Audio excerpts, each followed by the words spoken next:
It's been 6 months since we started the season in St. Petersburg, and here we are at Portland International Raceway for the final rounds of the USF Pro Championships presented by Cooper Tires. Hello, race fans. My name is Rob Howden, the voice of the series, joined by the two champions of 2023. We'll start with Simon Sykes from Pabst Racing, both drivers from Pabst Racing.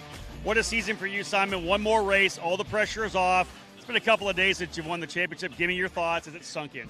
It still hasn't sunk in fully, I'll admit. Maybe it will by the banquet tomorrow, but it's just been about getting through these last couple of races. We got it done on Friday, so yesterday was it was a fun race, and today we're looking for another fun one. The pressure's off, so now we get to go racing. We know the Pabst Racing car. It's been unbelievably fast. And I just can't wait to enjoy this moment, enjoy it while it lasts, and start getting ready for the Pro 2000 car next year. I've been in this car for a while now, so it's just a thrill, and it's bittersweet to have my last ever race in the USF 2000 car coming up this afternoon. But you're doing it as a champion, which is a nice thing. Obviously, we know your teammate Jacob Douglas very quick as well. You guys have been fast. You're surrounded by Pabst drivers going into turn one. Does that give you maybe a little bit of confidence going through the opening corners? Oh, definitely. We've been planning this out. Friday was a very well telegraphed start. We know just to take care of each other, that's the main goal. Make sure all the cars come home safely. We're still hunting for that team championship. So the boys in Pro have wrapped up their team championship. Just one more to go. Maybe Pabst Racing get all four this year. There it is. Work to be done. They've got the two driver championships, as we know. They've already got the USF Pro 2000 team championship. They'll see if they can do it in USF. Let's move over to this guy here right now. We're going to lose him as well. He's going Indy Next Racing in 2024. Miles Rowe, congratulations on the championship. Busy day already. You've been on pit lane with the IndyCar race with NBC, IndyCar Radio. Are you getting a feel for how much work is coming in front of you? Oh, for sure. We already know how much work is required outside the car. So, it's just a good warm-up for next year. I'm enjoying it, like Simon said, enjoying it while it lasts. And, yeah, just super grateful. 3 years in this program, obviously coming that first year, we had Force Indy as part of USF 2000. The dream was there to be able to make it to the championship level of us here. You knew you were going to be able to do it. You had it in your mind. I watched that interview. Give me your thoughts now on yesterday. What were the emotions yesterday afternoon, yesterday evening? Yeah, man, I was just super grateful that everybody that supported me, my family, my friends, everybody here at Pabst, Force Indy, Penske, like they put so much, blood, sweat, and tears into me. And it's like, when your family's, watching a basketball team, you want that team to win. You want them to feel that joy. So for me to, come home and bring that victory to them it just meant so much to me, because I just love, giving them hope. I love them being really happy and seeing the person and the mission they support, actually succeeding. So yeah, I was just super ecstatic, to be able to finally bring it home for them. IndyCar race on track right now. We're going to go after them. What do you expect for the racetrack? There's going to be a lot of rubber down. Oh, yeah, there's going to be a lot of rubber, a lot of marbles. I mean, it's going to be hairy out there today, but, we're just going to take our time, have some fun, go with the flow, and, try to bring home another podium. And if we can get a win, we will. Fantastic seasons for both these drivers, Miles Rowe and Simon Sykes. Championships, the team championships, and the drivers' championships finally for Augie Pabst and the crew. One more race still to go. Both these drivers are going to try to finish it off on top of the podium. After this break, we'll come back with a full driver lineup for USF Pro 2000.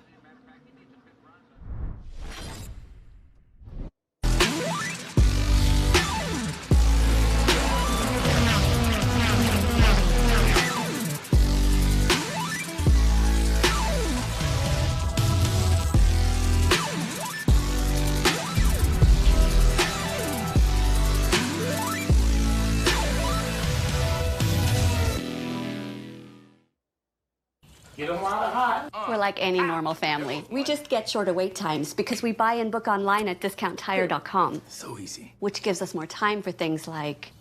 Come on, Mom. Ready? And it's all thanks to Kyle. Thank you. Get 30% shorter average wait time when you buy and book online at discounttire.com. Let's get you taken care of.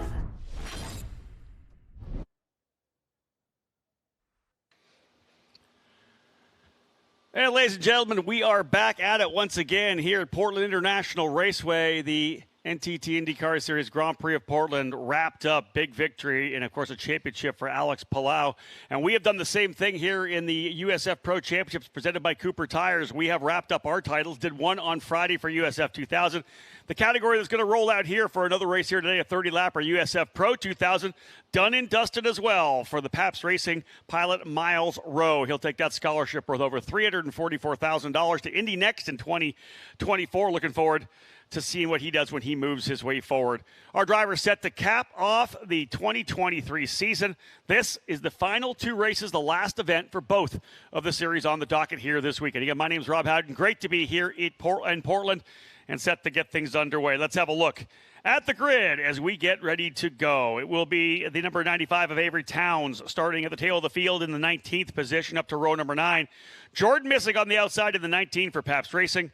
And on the inside, scheduled to start Nicholas Montiero in the 32, but he will be a no-starter today. We'll go up to row number 8 on the outside out of California, Frankie Mossman for Jay Howard Driver Development in the number 6, starting in the 16th position. And on the inside of that row, starting 15th, number 93, Lindsey Brewer for Exclusive Autosport in the C4 Smart Energy Machine. Row 7, the rookie here making his debut in USF Pro 2000 this weekend, Danny Dzelski out of North Carolina in the Turn 3 Motorsports number 44. And on the inside from Italy, likely his last start here in the program, as he'll move to Indy next in 2024. He's going to run next weekend as well at Laguna Seca with Able Motorsports. That's Francesco Pizzi for TJ Speed in the number 55. Starting in 13th. Going now up into row number 6 on the outside, Ricardo Escoto, the number 4 for Jay Howard Driver Development, the Mexican starting 12th. Inside, Jack William Miller, another driver we expect to make the move to Indy next in 2024. Miller out of Carmel, Indiana, in the Miller Vinatieri Motorsports, number 40. In now to the top 10, row number 5, Lucas St. Jean out of Quebec, Canada for Turn 3 Motorsports in the number 3, starting 10th. Inside, a driver fighting for a position inside the top 3. That is Salvador de Alba in the number 91 for Exclusive Autosport. He'll start 9th. Work to be done here today for Salvador to lock on to P3. Row 4, we'll see Jace Denmark on the outside in the number 20 for Pabst Racing out of Arizona, Scottsdale to be exact. He'll start 8th alongside Jonathan Brown, the Irishman, in the number 2. For Turn 3 Motorsports. Up to row 3 on the outside, Liram Zandelli, a winner earlier this year at Road America, running for TJ Speed Motorsports in the number 10. Zandelli, the German, starting 6th, alongside Bajoy Garg out of Atherton, California. Bajoy for D-Force in the number 7. On the podium in race number 1 earlier this weekend on Friday. We'll see if he gets it done today, starting for P5. His teammate Kiko Porto has already locked second place into the points. The D-Force driver, number 12, as I said, the Brazilian in second place. No one can catch him. He'll start 4th. Alongside the driver who has the championship. A big day yesterday for Miles Rowe, driver out of Georgia, now living in Brooklyn, New York. Rowe in the number 99 Pabst Racing Force Indy machine, again looking to cap off the weekend in style. 18 drivers on the grid. We'll put 2 on the front row, off pole. Just 15 years of age. He became the youngest USF Pro 2000 winner last weekend at the Circuit of the Americas. Also the first driver to win in USF Juniors, USF 2000, and USF Pro 2000. Yesterday went back-to-back. He's going to do the same thing today, running in both 2000 and Pro 2000. 55 laps of racing for Nikita Johnson. Significantly cooler today. He was able to do it yesterday. Shouldn't be quite as hard today with the temperatures. The number 17 VRD driver starting in second. But once again, they're going to chase the driver here who won USF 2000, the title here last year in Portland. Started on the pole yesterday. Went on to get the win. If he does it again today, he may move his way into third place in points. Michael D'Orlando from Hartsdale, New York. In that machine for Turn 3 Motorsports, the USF Pro Championships scholarship livery on the car, D'Orlando starting on the pole.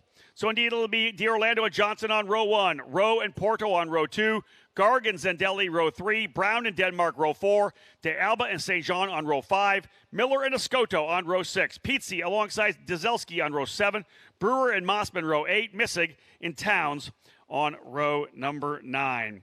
Again, getting ready to fire things up here momentarily to get these guys underway. And indeed, it is time, folks, to head down to pit lane, and one of our guests from VP Racing Fuels to give us the command, Eric Dorn.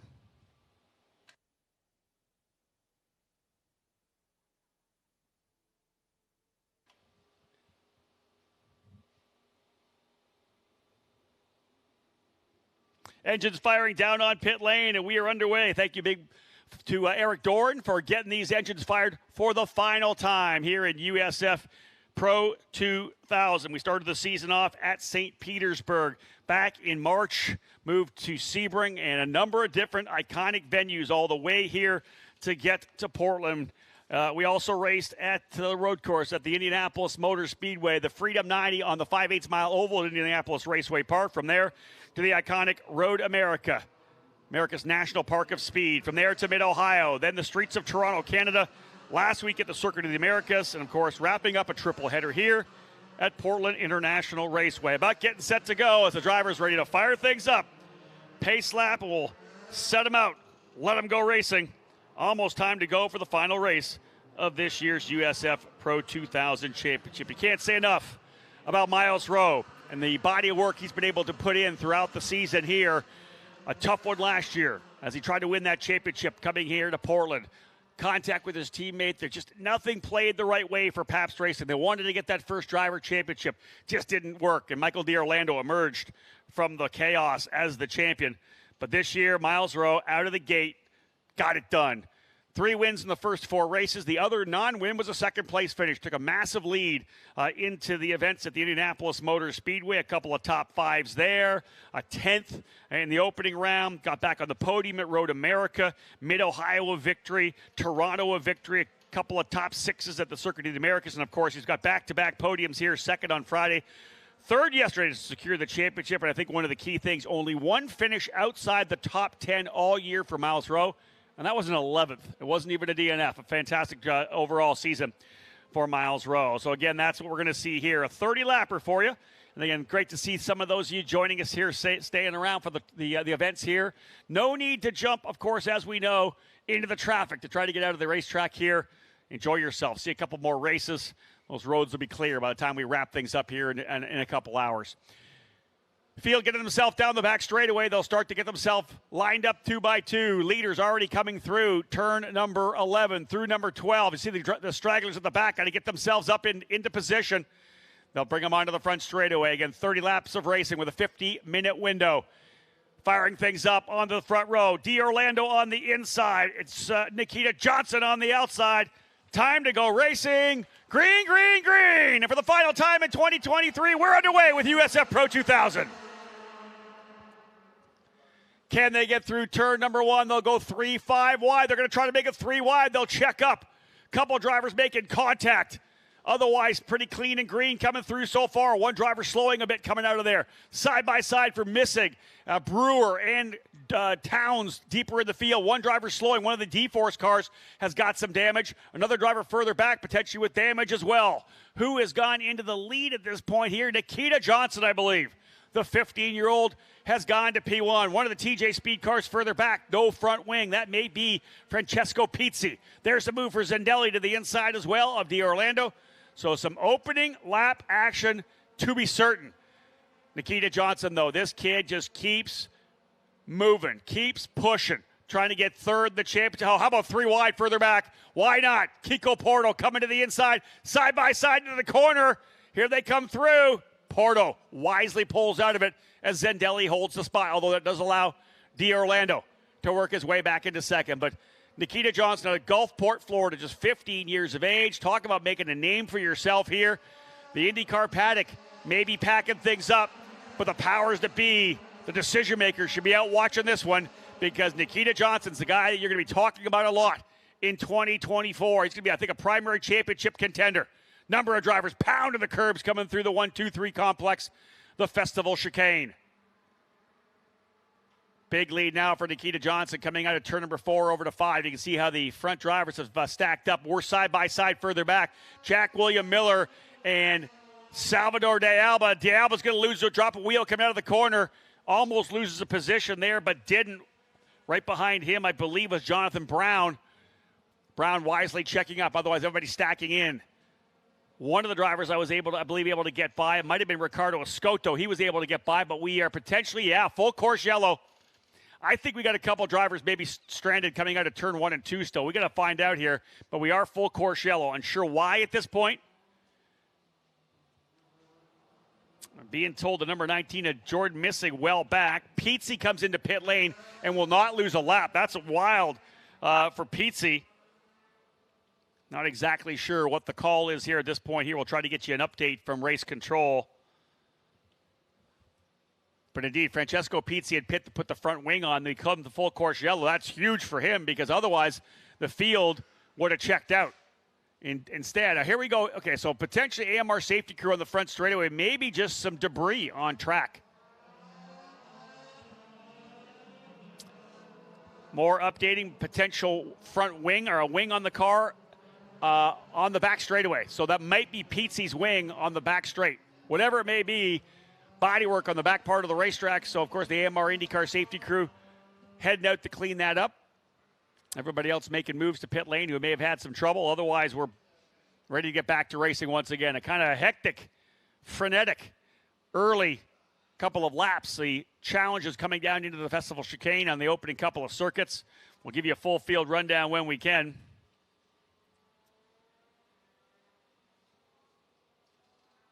So indeed, nothing over in the turn 1, 2, 3 complex. It ended up coming down to what we saw there coming out of the final corner. As they come across the line once again, we'll give you the update. Johnson, D'Orlando, Zandelli, Porto, Jace Denmark, the top 5. Miles Rowe in 6th. Jonathan Brown, 7th. Jack William Miller, 8th. Salvador de Alba in 9th. Ricardo Escoto in 10th. Lucas St. John, 11th. Avery Townsend, 12th. Frankie Mossman, 13th. Lindsey Brewer, 14th. Danny Dzelski in 15th. Jordan Missing, Francesco Pizzi, and Bajoy Garg. I mentioned one of the D-Force drivers having an issue coming out of turn number 3 out of the festival chicane on the opening circuit was slow. That was Bajoy Garg. Started in the 5th spot. Not sure what happened to Bajoy. I don't think that he has actually even made his way back around. May have got to pit lane. I don't know that he's even made it all the way back. He has not turned a lap as of yet. We could be going green this time by. Drivers seem to be lining up like they will. Again, the track cleaned up quickly. We do the best we can to go right back to green. You can see a little damage on the front of number 40 of Jack William Miller. It's like the tip of the nose on the front of that race car has been ripped off. That'll affect the aero just a little bit. Back at it, coming out of the corner, green flag flying once again, and jumping on the loud pedal is Nikita Johnson. Powering down the straightaway. Zandelli with a big block to the inside on Kiko Porto. Watch where they come down into the corner here. Indeed. Zandelli able to hold him off. In fact, D'Orlando, I think, potentially needed to go on the defensive there a bit as well. Excellent for Nikita Johnson. He's more than happy to see them battle further back. As you can see right there again, Salvador de Alba going to work on the number 40 of Jack William Miller. Couple of races to cap off the weekend here at Portland International Raceway. The NTT IndyCar Series, BitNile.com Grand Prix of Portland, done and dusted. Race win in the championship for Chip Ganassi Racing's Alex Palou. 2 times the champion now. Series, of course, heading now to Laguna Seca to cap off the calendar. Every one of these young drivers in this series, that's what they're trying to get to. They want to become an IndyCar driver. They're only a couple of steps away in this series here. Oh, contact between 2 drivers, Zandelli and Porto, right in front of the camera, the end of the back straightaway. Hard impact. Coming down the straightaway, those 2 drivers made contact. That'll be full course yellow for sure, as big impact coming down the back chute as Zandelli and Porto get together. And I'm going to think, and we're going to, of course, see a replay when we can, but that is definitely going to be right rear to left front contact. Zandelli likely moving back across the track, and that's going to shake things up in the top 5. Those guys, as we know, are running 3rd and 4th. So we had the perfect camera angle on that coming down the back straightaway. Wow. And that's among the fastest places on the racetrack. Obviously down into the end of the front straight, but you are hustling when you get down that back straightaway. They try to carry a lot of speed into the corner, so you're not really on the brakes that much into that turn 10 corner. So hard to get that car to transition back. But yeah, we'll go back to full course again. Chaos to start here. Wow. Again, we're going to get a look at this replay when we can. The production crew will rack that up for us, and we'll have a look, because that was a tough incident for sure. We're going to cross our fingers that both those drivers are okay.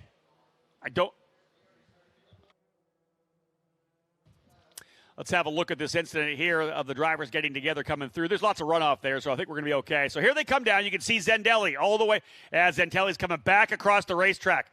So Zandelli's blocking to the bottom. There's lots of room here, as we know, when they come off. Porto's going to try to keep this thing into the inside, and they're likely into the tire barriers at the end. But, wow, what a shot there. I can't wait. We're going to see that again because just for fun, because that was wild.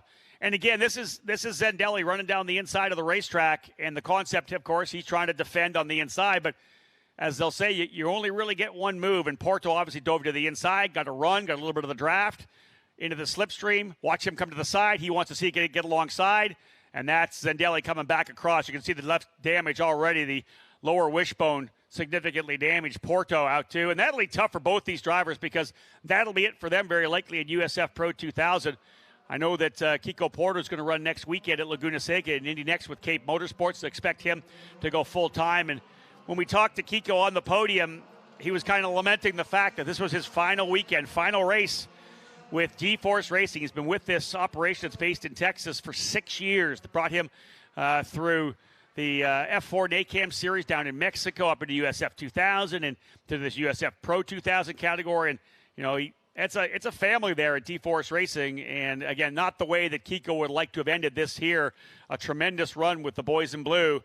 But that's what happens in racing sometimes. So both Kiko Porto and Liram Zendelli out of this one. Zendelli capping off his first year here in the USF Pro Championships. I don't know whether we'll see Liram back. He may be eyeing Indy next. A driver with F3 and F2 experience, probably aiming to go to that next level. But that does shake things up. Indeed it does. Nikita Johnson with the lead. Michael D'Orlando, those two drivers, of course, out in front of the chaos. But Jace Denmark now finds himself up into third. Miles Rowe goes to fourth. Jonathan Brown up to fifth. Salvador De Alba now up into the sixth spot. Jack William Miller goes to seventh. Lucas St. Jean eighth. Avery Towns ninth. And Frankie Mossman now up into the 10th position.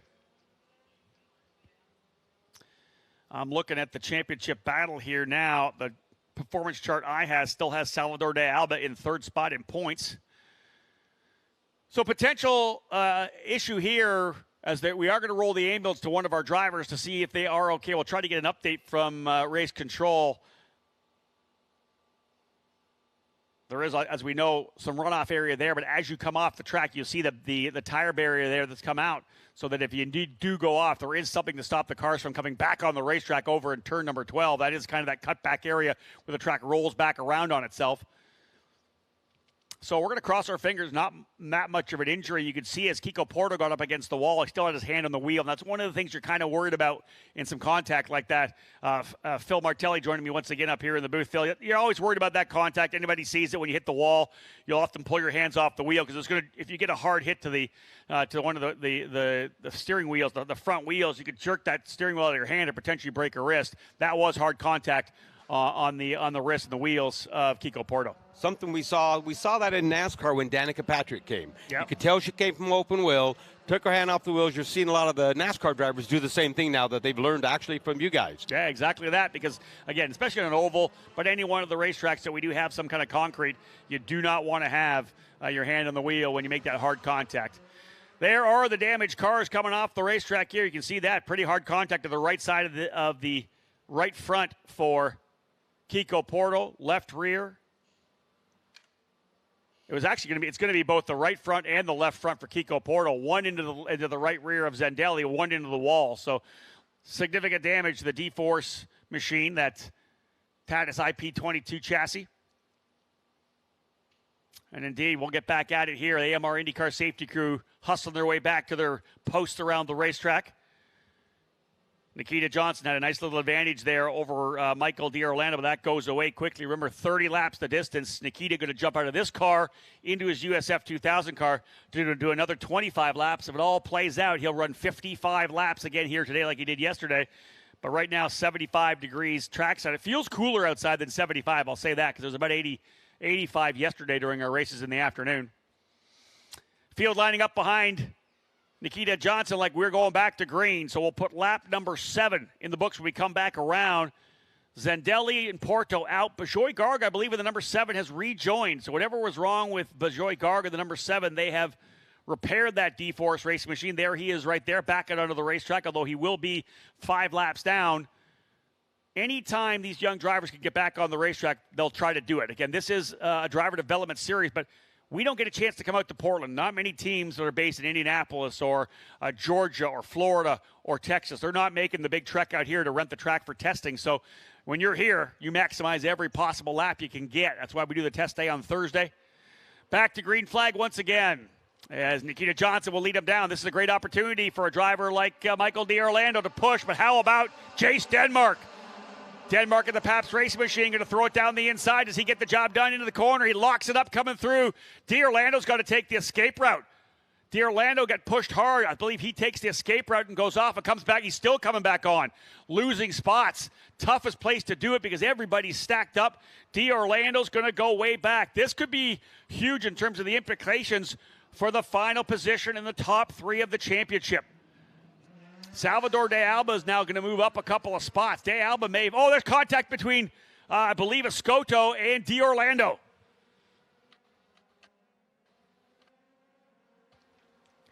So contact between D'Orlando. He's gone back a bunch of spots now. He has got to put his head back forward, trying to pick up any potential damages. He is Ricardo Escoto, the J. Howard driver, development driver, getting together a bit, coming out of turn number 5 and 6. There's your leaders coming through. And Jace Denmark, there's a man on the move. I've always said this, in the final race of the year, one of the most dangerous drivers on the racetrack is the guy that hasn't won yet on the season. They want to finish off the season with the victory in that final weekend. And Jace Denmark, who comes here 7th place in points right now, still in a championship fight for 5th and 6th with Francesco Pizzi. 3 podiums on the year, but not a win yet for Jace Denmark, who's a winner last year in USF2000. Another driver taking the cutoff. Another driver having trouble coming through. That might be Escoto. Indeed, Ricardo Escoto having to take the cutoff. Overcooking it into the braking zone at turn number 1. So we've had a couple drivers headed to the escape route. And he's now battling it out further back there with one of the turn 3 drivers. I think it's probably going to be the 44. He's fighting with Danny Jazelski. So a lot of action right now. Somehow, we'll see where D'Orlando comes back up to because he's further back. He's got 4 drivers behind him. Pizzi missing, Escoto, Brewer and Zandelli. Pardon me, not Zandelli, Pizzi, because Pizzi's come back out onto the racetrack. He came into pit lane as well. We had a lot of action there. Settling in, Miles Rowe back there, P3. He'd love to cruise another podium. How about 3 straight podiums, winning the championship on the weekend as well? What a great way to cap off your time in the USF Pro Championships.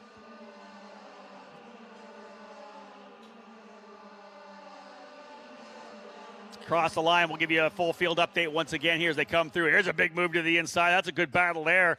That is Lucas St. Jean trying to find a way by Jack William Miller. And they'll stack it up a little bit.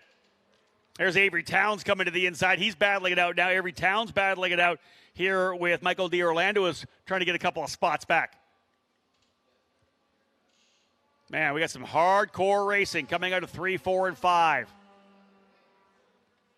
Lead last time by just 0.6 of a second for Nikita Johnson over Jace Denmark. We'll look at lap times for sure. Denmark 3/10 off. Johnson a 1:10.9 last time by. What a great couple of weeks to cap off the season for Nikita Johnson. A victory as the youngest ever winner in this category at the Circuit of the Americas in Austin, Texas last weekend. That event unbelievably warm, got up to about 111 degrees on the heat index. Much cooler here this weekend. Loving the temperature here compared to last weekend, but still quite warm yesterday. This race far from done for everybody. The championship still wide open in terms of 3rd place in points. Miles Rowe's got 2nd locked. Kiko Porto out of this race, already locked into 2nd. We'll honor both those drivers. In fact, we'll honor the top 3 of all 3 of our series at the championship celebration, which will take place tomorrow evening here in Portland. Again, as they came back across the line, Johnson, Denmark, Rowe, Brown, and De Alba. Top 5, Jack William Miller, 6th, Lucas St. Jean, 7th, Frankie Mossman, 8th, Danny Jazelski in 9th, and Michael D'Orlando now into the top 10. Battle between De Alba and D'Orlando for the final position in the top 3. Liram Zandelli, who was 5th spot and still not out of it, is out of this race as we know. Francesco Pizzi now driving back in 11th, so he's kind of out of it as well. Jace Denmark trying to potentially work his way up to the top 5. It's not done for him to potentially get to the top 5 either.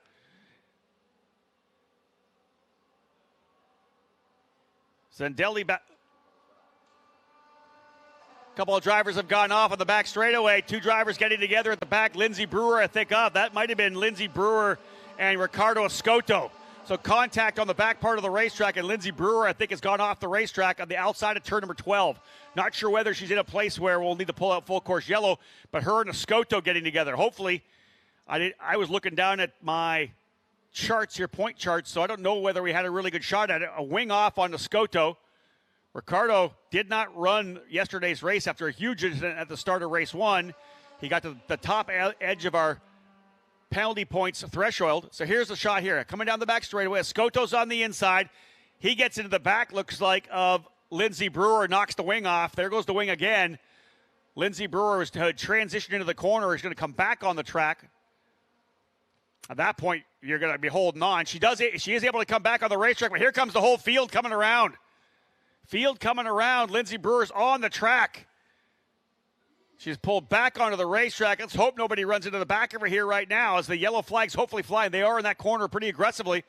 Drivers are getting the call as well. So Brewer was able to get the car back onto the racetrack, but not rolling at this point. Oh, that was a precarious place to come back out onto the track. And we're not yet full course yellow. I'm sure they're in radio communication to see if she can get back across the racetrack to pit lane. No, we are full course yellow. So indeed, full course yellow coming out. The essentially residual effects of the contact between a Brewer and Escoto. She finally gets it refired. We'll bring it back to pit lane. And this has been a messy one to cap off the USF Pro 2000 championship here. Lindsay's going to try to clean those tires off a little bit. I think she's actually going to stay out on the racetrack. I don't think she feels there's any damage. She probably could have brought it down pit lane just for the crew to have a look at it. But as she comes down the straightaway, doesn't look too bad, to be honest. Just, I think, the nudge in the back as she was transitioning into turn number 10. That's all it takes. You're kind of already taking a set. You've committed to the line, the speed, and to get that shot in the back from Escoto. She does take the escape route, like maybe she had some trouble breaking into the corner. So, wow. All right. Let's, no shortage of action here today. That is for sure.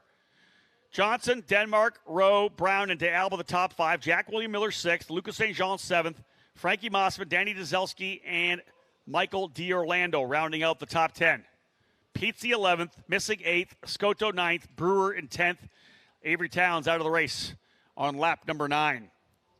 We are left now with 12 drivers on the lead lap.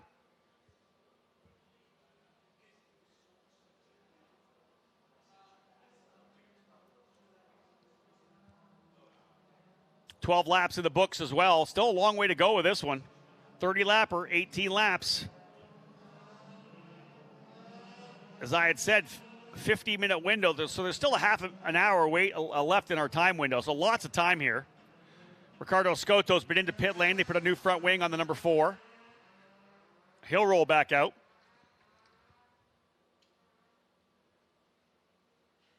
Here comes Brewer down the back straightaway again.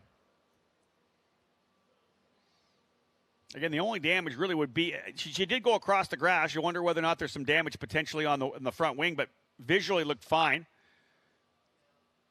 Light contact in the back, I believe, from Escoto knocked his wing off, as we know, or started to knock the wing off as well, at least. It kind of finished. Brewer now will head to pit lane. Again, she's already down a lap, so no need to risk it. Come in, let the crew have a look at the race car. Make sure nothing bent, nothing potentially broken. They'll elect whether they retire her or get her back out on track to get some more track time here.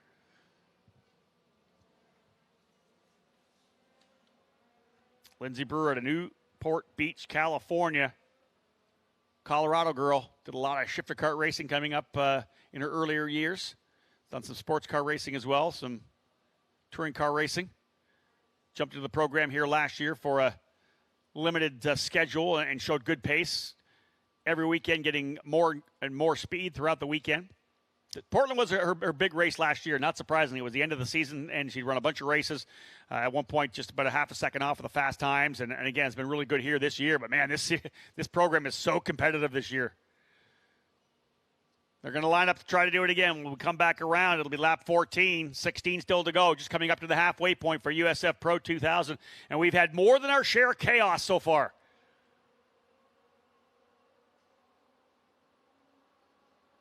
Again, green flag will fly back at it. All the way down to the bottom of the racetrack goes Johnson with Denmark. Miles Rowe says, yeah, I'm not taking that one. I'm going to go way wide. But watch out for the drivers coming in, a bunch of them locking up. I've always said that in the final race of the year, some of these drivers just send it. They just say, you know what, I don't care, I'm going for it. Here's a move to the inside there. Look at this attack from a little bit further back. Jonathan Brown. Is he gone to second? I think he has. Jonathan Brown, the Irishman, for Turn 3 Motorsports, takes advantage. He'll go to P2. This is going to heat up the championship battle in terms of P3 and the title as well. We know that first already locked, second already locked. Avery Towns rolled back out onto the racetrack just to fill you in at home. But look at this. How about 2-3 wide coming down the back straightaway? Okay, here we go. They're thinking 3 wide. D'Orlando's going to go to the outside. Rowe getting swallowed up in the back. Oh, more drivers coming across the transition. Each other giving some room. I think Miles Rowe just got out of that and said, hey, I've just won a championship already. I'm good. See, he's fallen to the very tail of the field. I'll be surprised. He's going to pit. I wonder if there's an issue with Miles Rowe or if he's just like, you know, I don't need to cause any damage to the race car right now. He's already got the championship locked. I'd love to get an update there to see whether or not that was potentially the plan, because, again, it was getting pretty crazy coming down the back straightaway. And when you're already in a position to potentially head to Indy next, what do you do, right? So indeed, we told that the reason why Lindsay Brewer came in, she had, from what I'm being told, potentially a puncture in the tire, her right rear. So brought her in, as we know.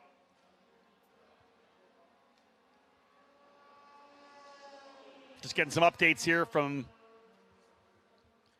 spotters around the racetrack.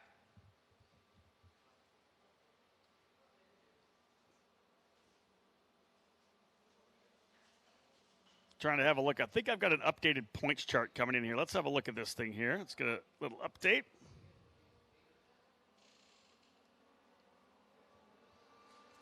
Again, that's the battle we have right now. We may have a driver who's gone off on out of turn number 12. Look at all the dust up there.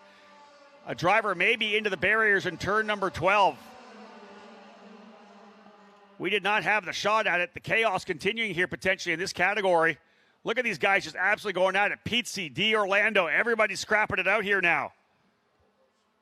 Full course yellow again. Yeah, I think we got a driver into the barriers on the outside of 14. Not quite sure who it is as of yet. We don't want to jump at it here. We're thinking it may be the number 6 of Frankie Moss, but we'll get an update when we can when they come back around. Wow.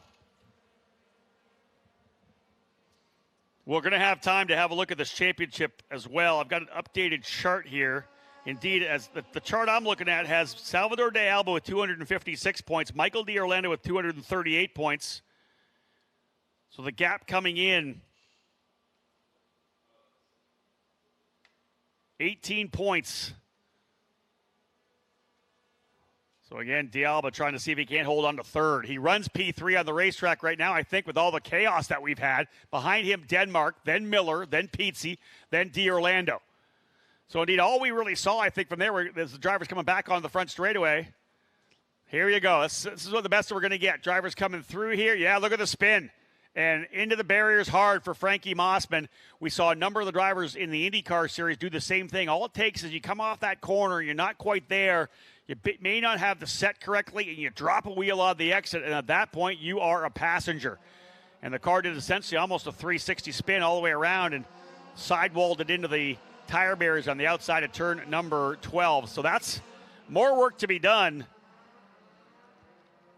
We certainly had some chaos throughout the weekend. We've had some clean racing as well. This one just really hasn't got into a rhythm at all.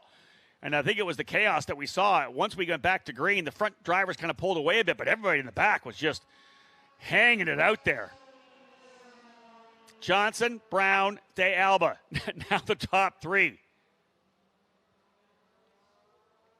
All right, I'm being told that I got a new point list coming in. So I think the one I gave you wasn't quite correct. So our statisticians are going to send me a new chart, get me dialed in here, so I've got what we need to be, because I know it's a big battle right now between De Alba and Michael D'Orlando, and I'm pretty sure that Michael D'Orlando had the point lead, or had taken over third with his victory yesterday. I think that's the case, and so again, that's why I was kind of questioning it. We'll get that updated here, so I have it.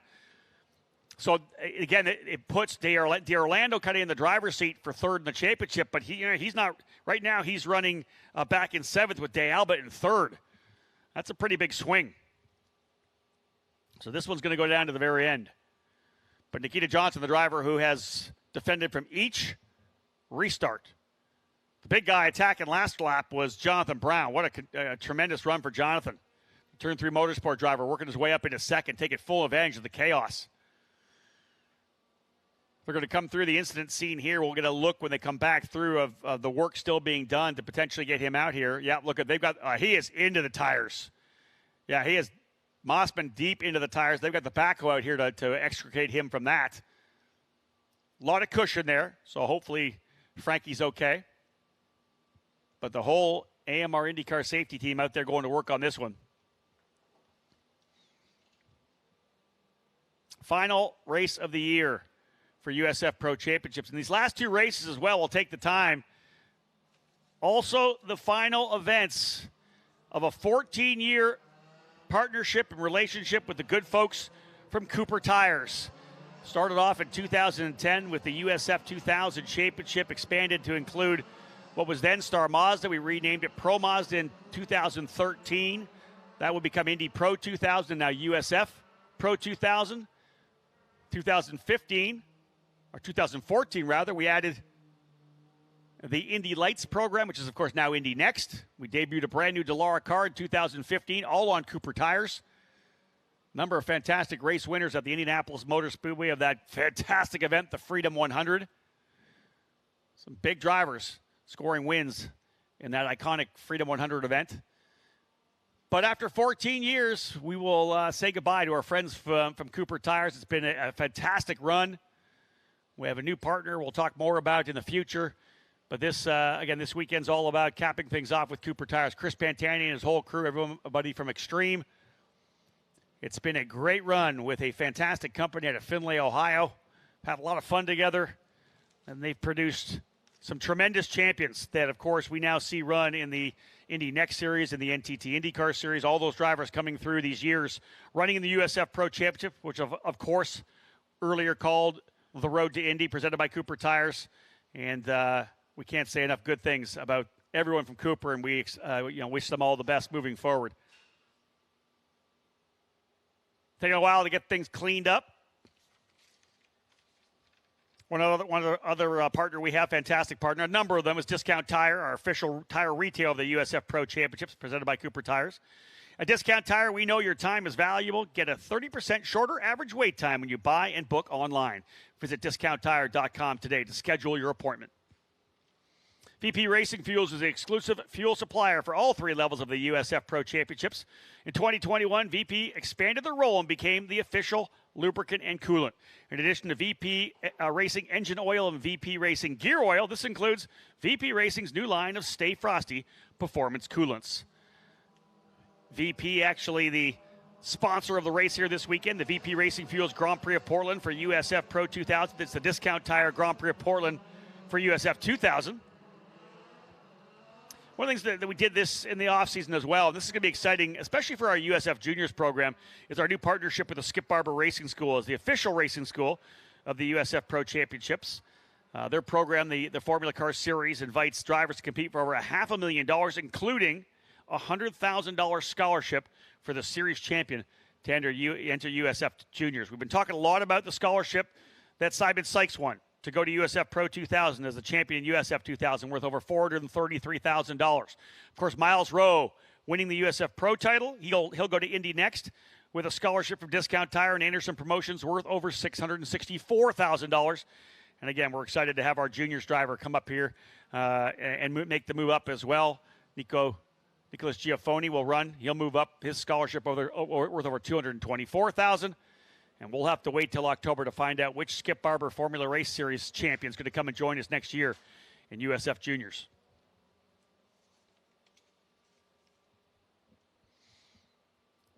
11 laps still remain in what has been, you can only say, a chaotic race.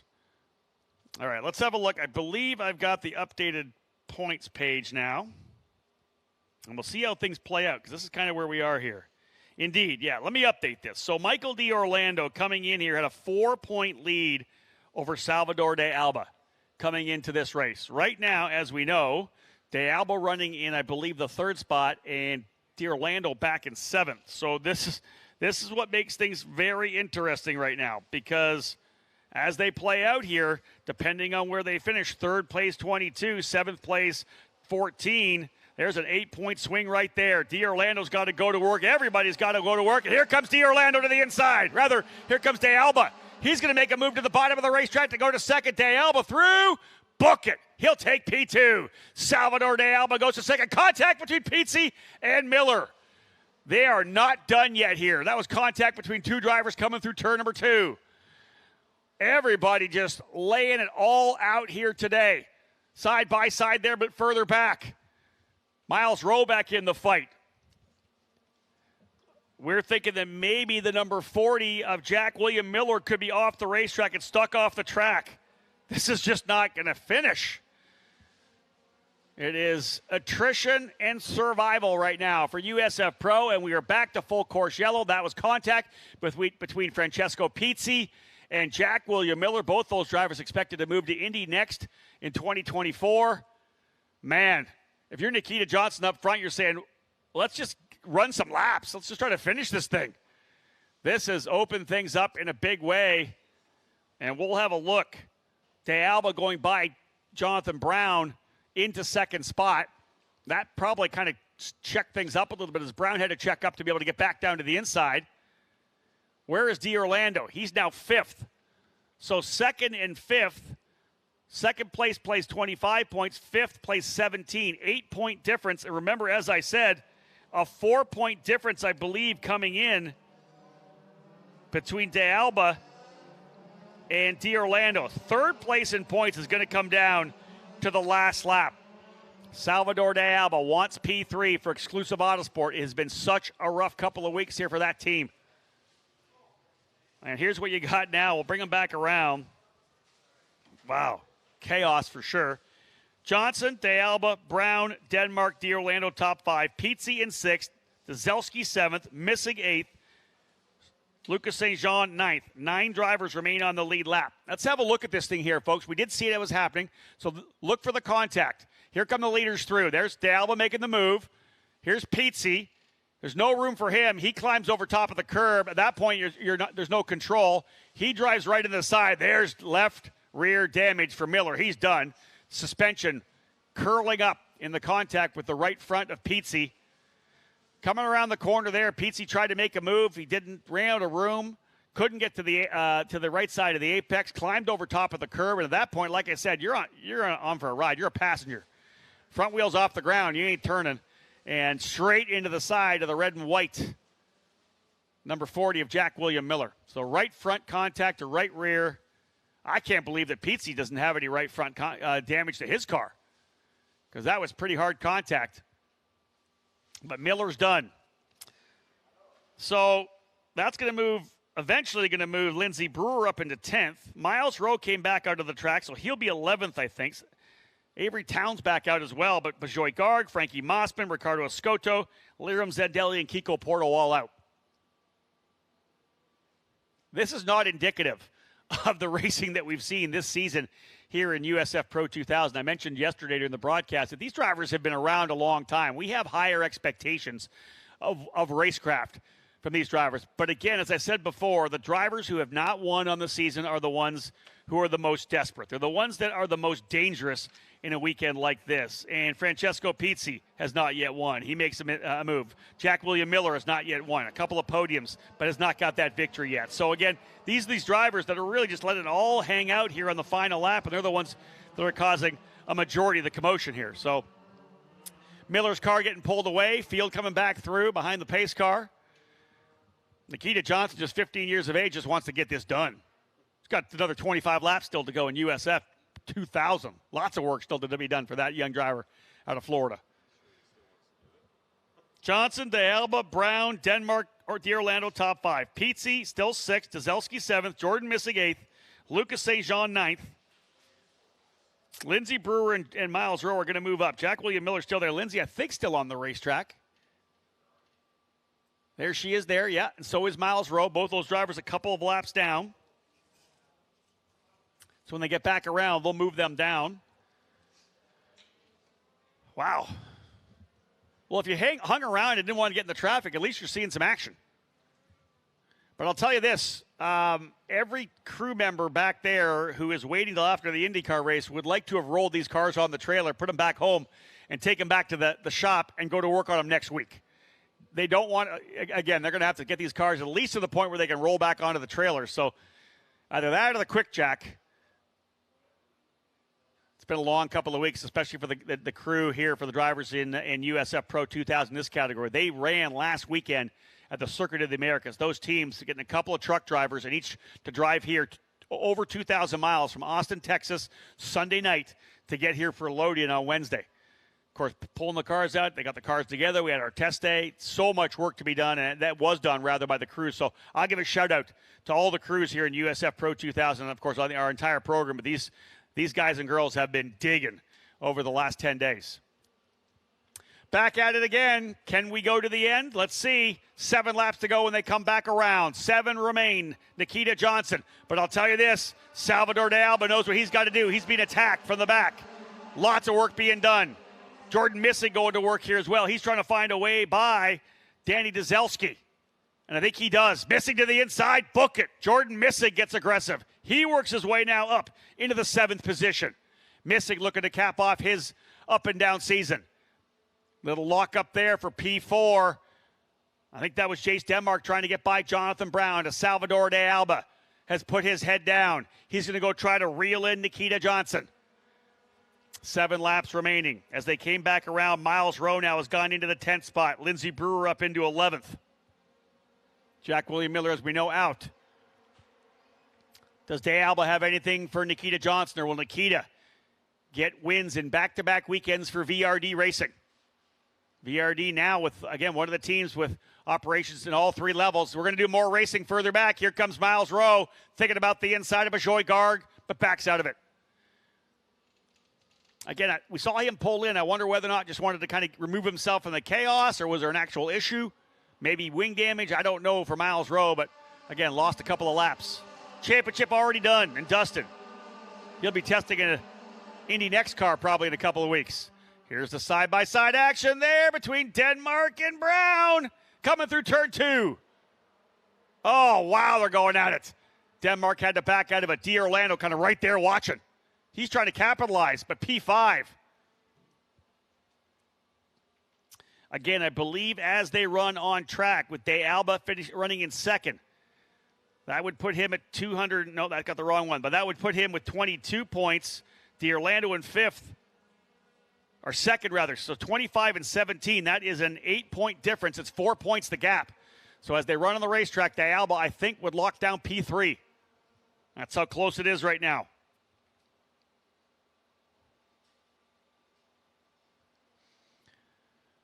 Again, this racecraft we're seeing here, not, of course, up to the standards of USF Pro 2000. We've seen these drivers have some great wheel-to-wheel races. This has been very messy. Except for kind of the drivers up front who have looked good. Jonathan Brown, props to him. Salvador de Alba, Nikita Johnson, all drivers out of the chaos. Jace Denmark checked up enough. Could have been the same kind of incident between Denmark and Brown as we saw between Pizzi and Miller, but Denmark gave him a little more room. A couple drivers dropping wheels on the exit 2. There's a couple of drivers battled out side by side. That is Danny Dzelski and Lucas St. Jean for 8th spot. Both drivers there for Turn 3 Motorsports. Then Miles Rowe right there as well.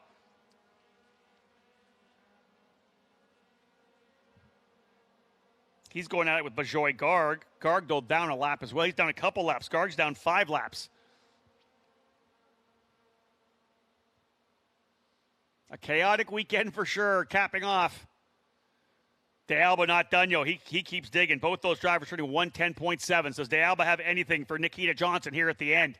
as they run on the racetrack right now. De Alba with the spot. I think he may get third in the championship by 4 points as they run, though. Again, as they run on the racetrack, if De Alba holds on to second, I think that D'Orlando would have to get to third. Although he does have the bonus point. I'm not sure if that was in the calculation, the bonus point for qualifying on pole. He's not going to get most laps led, because we know Nikita Johnson's got that down. Fast lap so far. Trying to pick it up here. A 1:10.1, I think, maybe for Nikita. Yeah, I think Nikita with the fastest lap, a 1:10.1. So not a factor if either De Alba or D'Orlando do not have that. All the calculations getting done. Math is hard. That's why I'm an announcer. Not like Bobby over here taking calculus. Come on now. There's the turn 3 motorsport drivers, Dzelski and Lucas St. John, both rookies. Lucas St. John making the move over here to USF Pro 2000, having started the season in USF 2000, but debut weekend for Danny Dzelski, 2 years in USF 2000. He's been good. He's been fast here this weekend. I've been impressed with Danny Dzelski.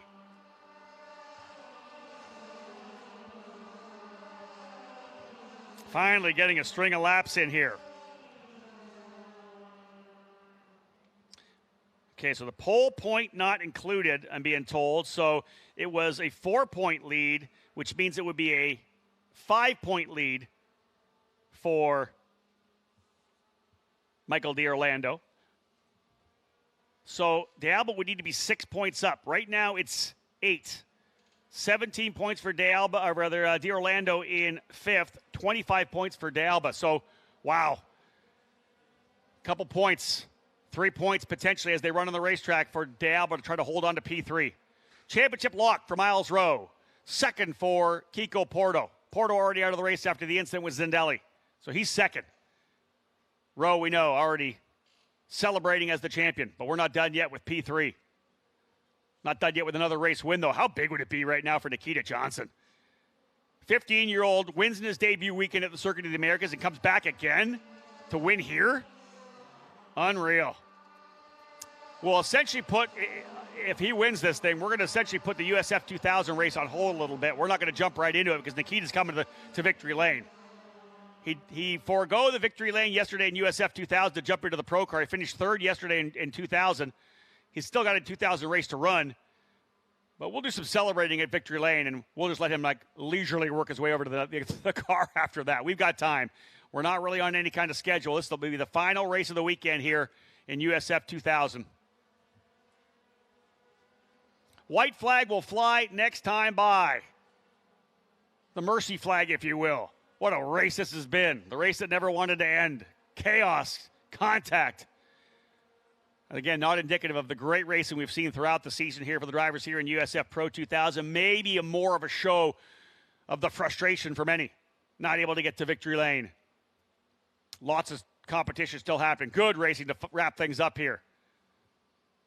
Nice little run of laps at the end. Nikita Johnson's going to lead him coming down the front straightaway. White flag flying. De Alba holding on to second. Third, Jonathan Brown. He would love this to finish things off.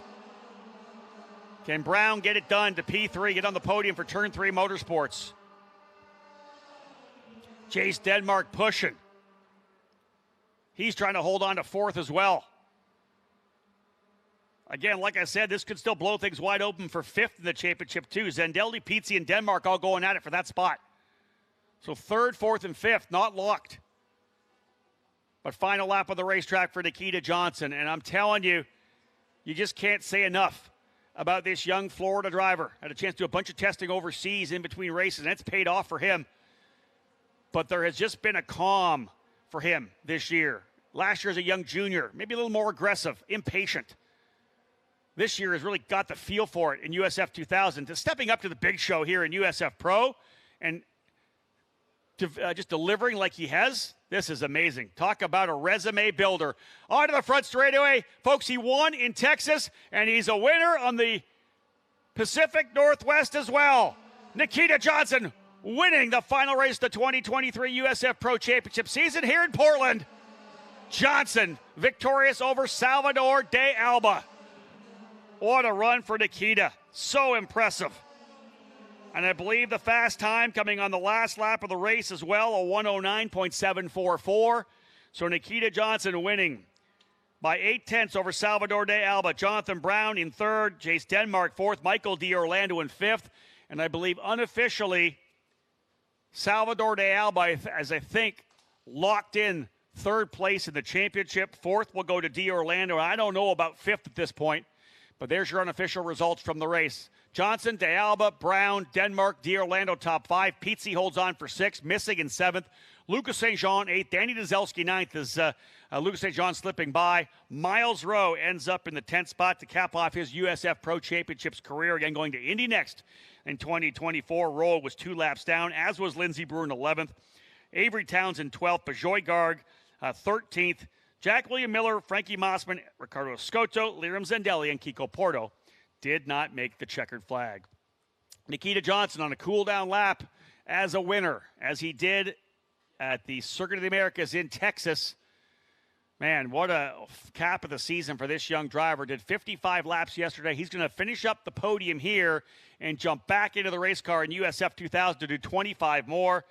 And it's been a very strong cap to the season for VRD Racing as well. On the Sunday at COTA, not only did Nikita Johnson win for them, Jimmy Lockhart, the driver from Florida, winning both races, the last 2 races of the USF Junior season.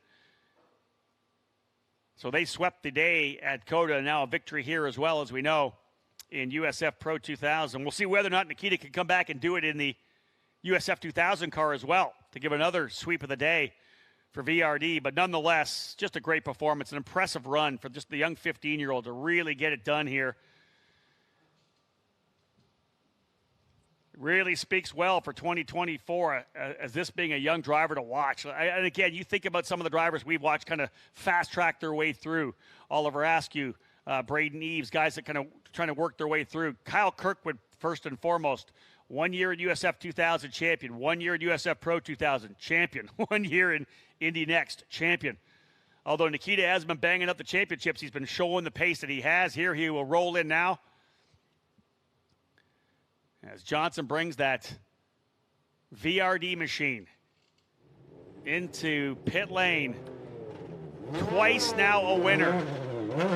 So he starts the season off in USF 2000 at St. Petersburg, winning the opening round, and then caps it off here in USF Pro, winning the final event of the season.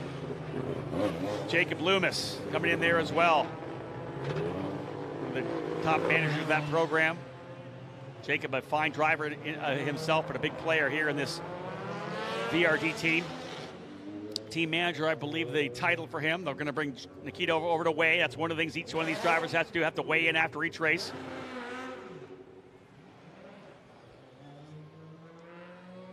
Did he let one go again there? All right, Miles signed his signature, as we talked about, over in turn number 1, 2, and 3, the Festival Chicane. But again, we'll wrap things up down here, folks, in victory lane as, again, on the end of pit lane, wrapping things up with congratulations, driver weigh-ins. We'll head over to victory lane to get things going there. Don't go anywhere. When we get back, we'll fire that up. And, of course, wrapping up the day after this. It's going to be a bit of a break potential. We're going to do the entire victory lane, all the celebrations there as well. And at that point, we'll probably take another bit of a break because I'll get myself back up here into the tower. We're going to wait for Nikita to go from victory lane to get back into his car. So we'll give him time to get himself situated before we go USF 2000 racing. So stay with us, folks. A lot more to come here on the USF Pro Championships TV. One more race to go to cap off the 2023 season.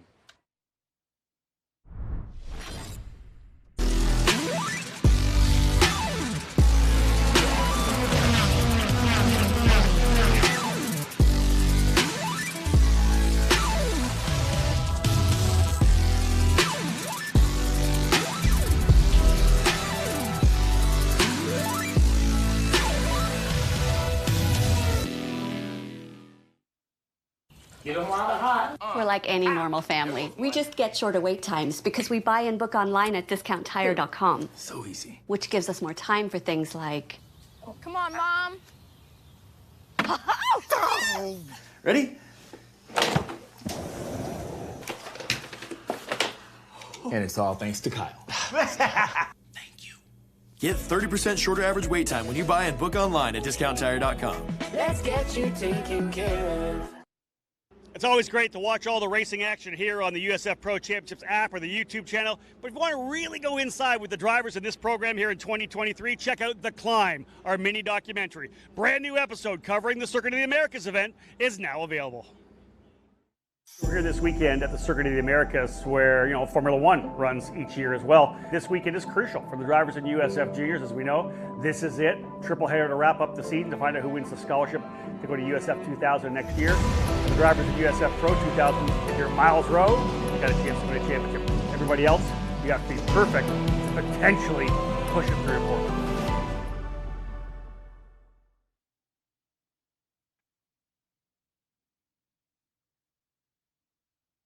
Your Uncle Cooper. Sure, once in a blue moon, you might need your tires for hauling a horse in a hailstorm. But most days, you're gonna need your tires for tougher things, like teaching your sister's kid how to parallel park.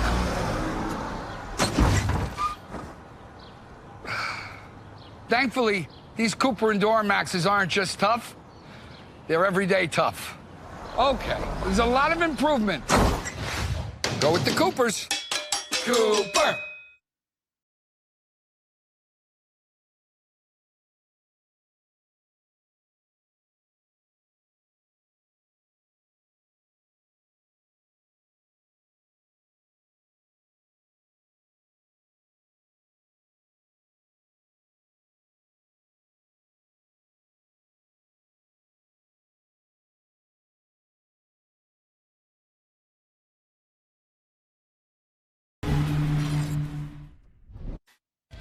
Well, ladies and gentlemen, we're back out of here for Victory Lane to get things rolling. We know that Nikita Johnson's got to go from here to his USF 2000 car. He's got 25 more laps still to run.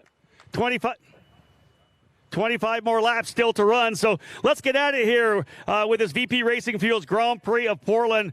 Final podium, finishing in third spot for Turn 3 Motorsports. What a great drive for Jonathan Brown. Excellent job. Aggressive there on the restart. Bo Scott will bring up one of our trophies here, our guest from VP Racing Fuels. What a run for Jonathan. Made a great move in turn number 1 on a restart to be able to get through to get P3. Great drive for Jonathan, the Irishman. Finishing in second spot, crucial to work his way into third place in points unofficially from Exclusive Autosport, second place driver Salvador de Alba. Andrew Gilpatrick, one of our guests from VP, will bring that trophy up. Salvador had to dig from deep in the field to work his way up to second to get that spot. Lots of work to be done for this young driver. He still has a race to run, 25 more laps, but this is his second USF Pro 2000 win in as many weekends. Folks, put your hands together from VRD Racing, Nikita Johnson! Nikita, we'll just get you jump up here. We'll talk to you later. You're going to be on the podium in the next race, too. Let's get rolling here right now. We know it. You're fast. Let's bring the trophy up here. Eric Dorn bringing the trophy up here for Nikita. I know we got to get these rolling here with our next race, so we'll talk to Nikita afterwards. What a tremendous drive for him. Talk about getting out there, getting the job done. No mistakes at all. Laid it down. All those laps, all those restarts, holding people back, but showing great pace and being able to get the job done. Remember, he turned 55 laps yesterday. He's going to do 55 more today. Still 25 laps on the docket for young Nikita, just 15 years of age. Became the youngest ever winner in this USF Pro category last weekend at the Circuit of the Americas, and he does it again here. Nikita Johnson, write that name down if you're a racing fan, folks. Yeah, make yourself an opportunity to get to the autograph session next year, because these are the autograph cards of these drivers. These are the guys you're going to see in IndyCar in a couple of years. Jonathan Brown, Salvador de Alba, Nikita Johnson. And another example of the equality and the quality of the teams we have in our series. 3 different teams on the podium as well. VRD, Exclusive Autosport, and Turn 3 Motorsports, all on the podium here today. And again, it doesn't matter what team you run for. Talent is there. The skills are there. You can get the job done on the racetrack. You can get yourself onto the podium. So again, as we wrap things up here, we'll get a shot here with our VP Racing Fuels guests up on top of the podium here. The USF 2000 cars waiting on pit lane to get things underway. And we'll give an opportunity for Nikita getting back into his car. I'll jump my way back up to the tower, give you the full field rundown. Give you the lineup, and then, of course, the command to fire engines for the final race, the 2023 USF Pro Championships presented by Cooper Tires.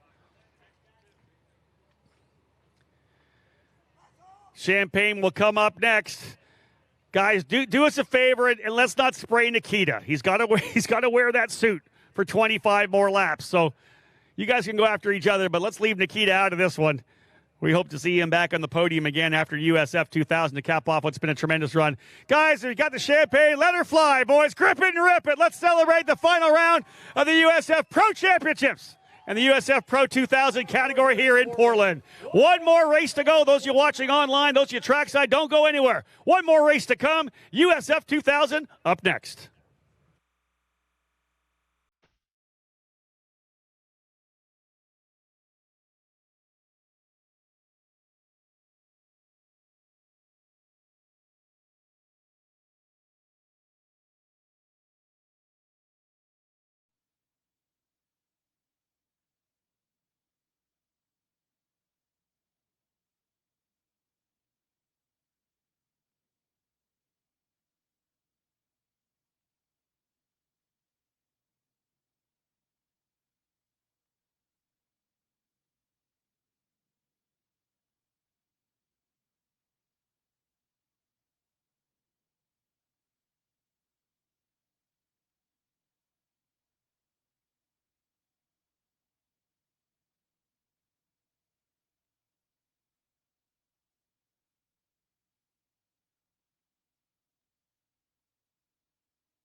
Well, ladies and gentlemen, welcome back here to Portland International Raceway as we get set to cap off the 2023 USF Pro Championships presented by Cooper Tires. My name's Rob Howden, the voice of this series, and getting ready to go for, as I said, the final race. 19 drivers ready to go. One that just capped off a fantastic win in USF Pro 2000, Nikita Johnson. He's made his way back. We're going to give him a little bit of time to get himself ready to go. I think we're looking at around 6 minutes remaining here before we fire up the engines to get things underway.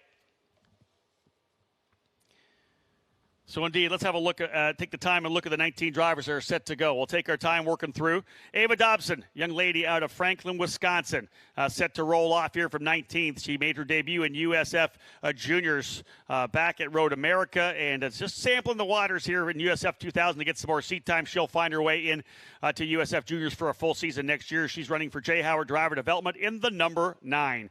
Row 9 will have Lucas Fakuri, another one of our junior drivers who has jumped up a level here to USF 2000 for the weekend, the Brazilian for D-Force Racing in the number 11, starting 18th, alongside his teammate Maxwell Jameson in the number 12, also running for D-Force Racing. Jameson out of Texas, starting 17th. Row 8 will have the Californian Carson Eder on the outside of the number 57 for DC Autosport. Inside for VRD Racing, Gordon Scully out of Chicago, Illinois in the number 19. Row 7, out of Fortville, Indiana, Al Morey in the number 7 for J. Howard Driver Development, alongside another Indiana driver, Elliot Cox, in the number 67 for Sarah Fisher Hartman Racing Development. Row 6 will have Max Taylor on the outside for VRD Racing, one of our winners in USF Juniors from Hoboken, New Jersey in the 33. He'll start 12th. And on the inside, driver battling to hold on to the second place in points out of Australia, Lockie Hughes in the J. Howard Driver Development Machine, the number 8, starting in the 11th spot. A mechanical issue yesterday held him up, so watch for him to storm his way forward from just outside the top 10. Row 5, George Garciarce, the Mexican for D-Force Racing in the number 10, starting in the 10th position, alongside Los Angeles, California's Ethan Ho in the number 68 for DC Autosport.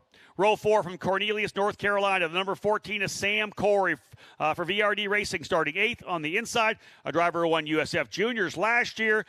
Came here just to have some fun last year in Portland. End up winning a race in USF 2000. He's already won a USF 2000 race this year. Up there in the points, no doubt about it, for this young driver. Curly P5, Matt Clark out of Milton, Ontario, Canada.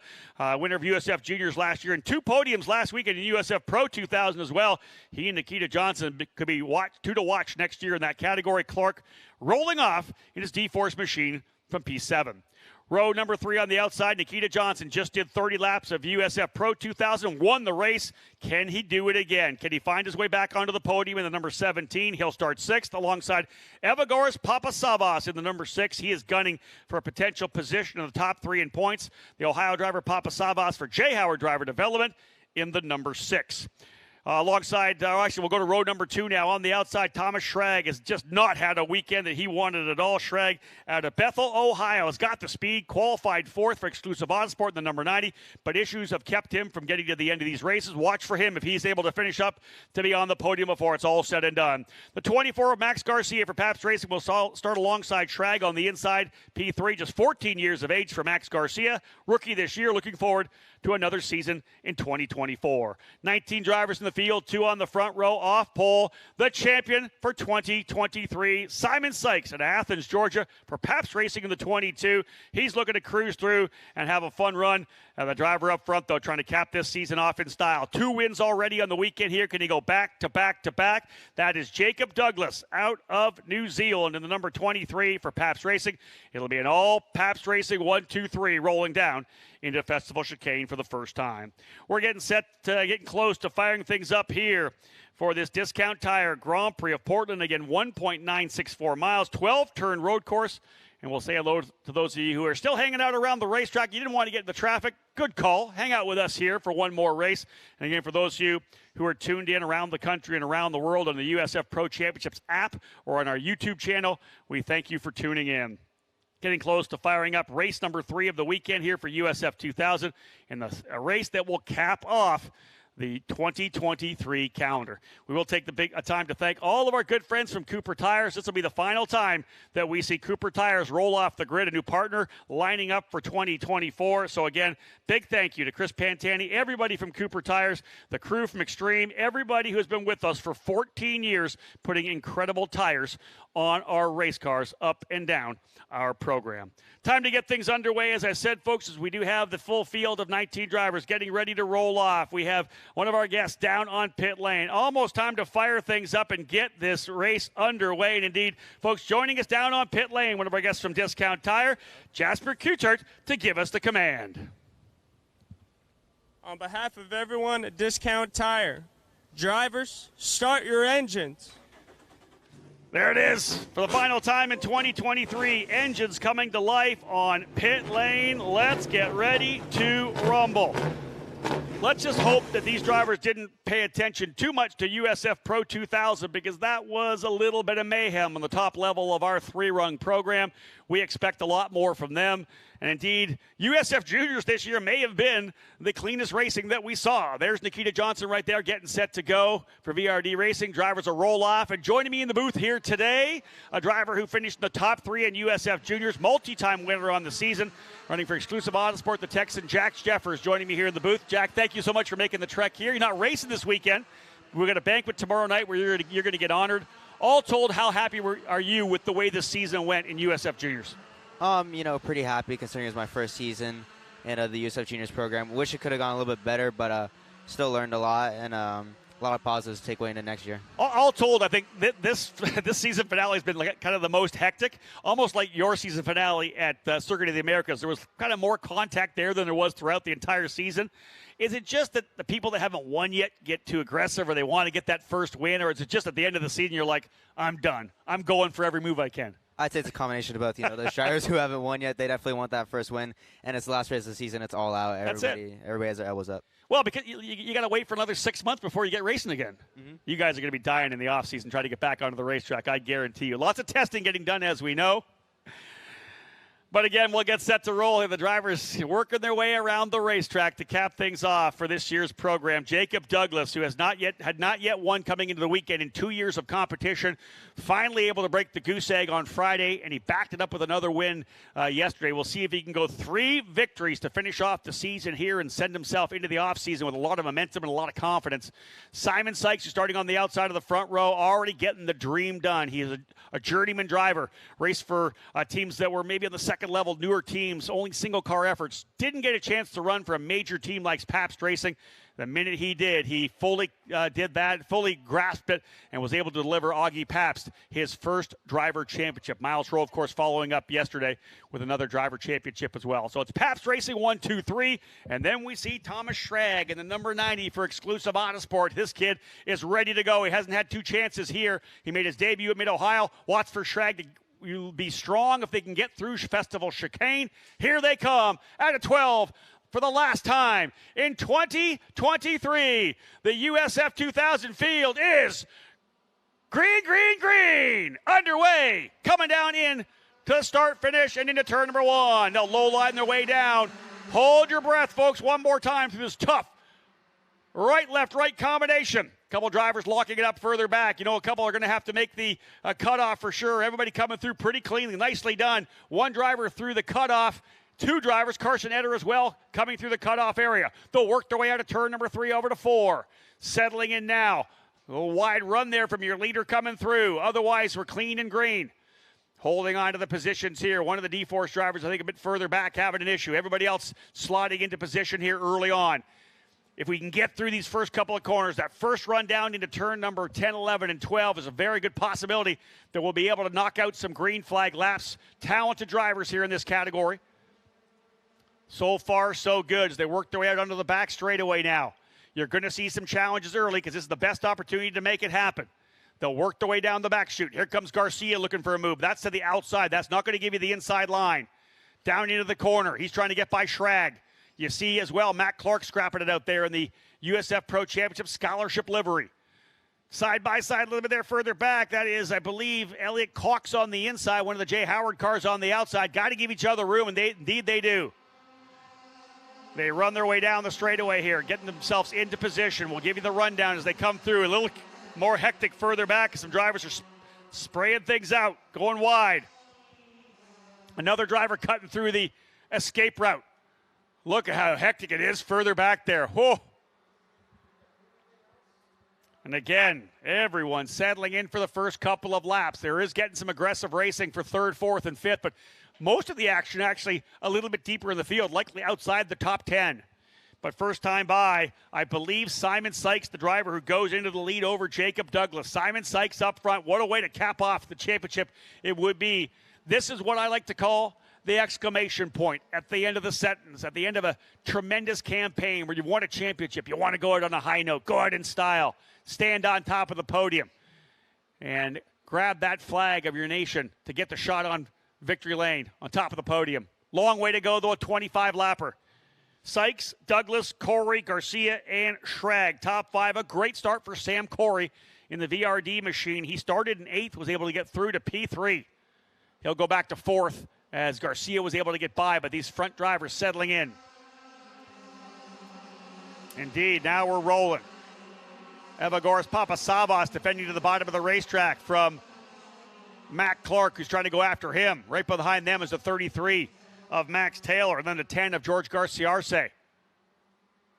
Garciarce, one of the drivers who, as well, went up and sampled USF Pro 2000 last weekend at the Circuit of the Americas, and we may see him move up as well.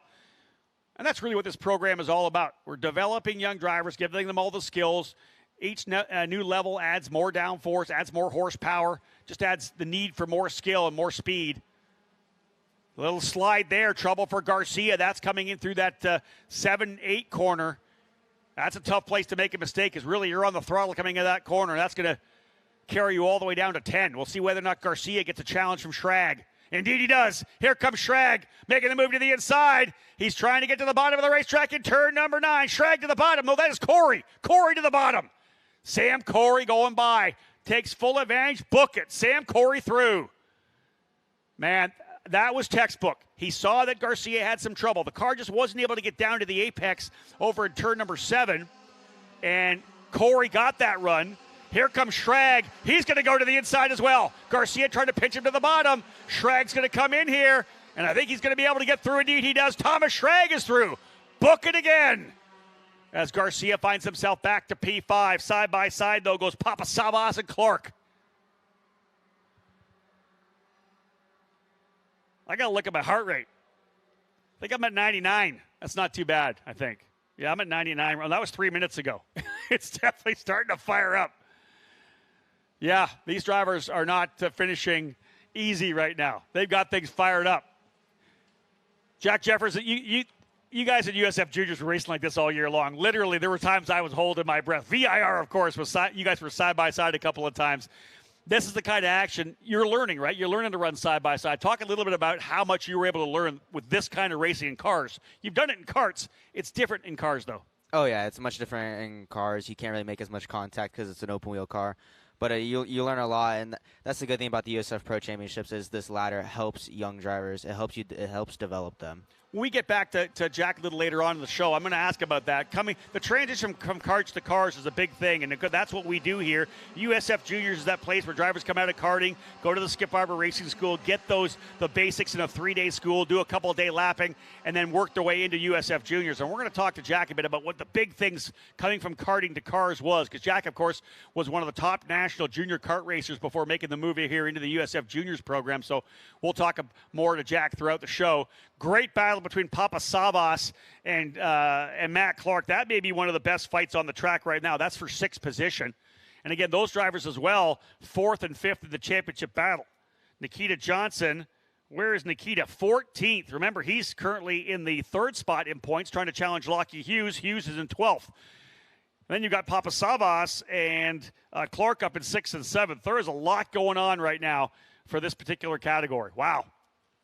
Indeed, the Simon Sykes, though, your leader, has got things locked and loaded. 0.6 of an advantage right now over his teammate, Jacob Douglas, looking to cap off a strong weekend. We'll look at some lap times to see whether or not Sam Corey's got the pace to potentially reel in these leaders. Last time by, he was not quite as quick, about a half a second off. You can see the gap, yeah. The 2 Paps cars are checking out. Corey runs in third, but Thomas Schrag is reeling him in right now. Schrag closing up on Sam Corey. Oh, driver's gone off. Someone there in the lead group. That would have been Matt Clark. It was. Matt Clark not able to get through the corner. He's got to take the cutoff, and Clark is going to lose at least 4 or 5 spots. Matt Clark deep on the brakes in turn number 1, not able to get it woed up and around the corner.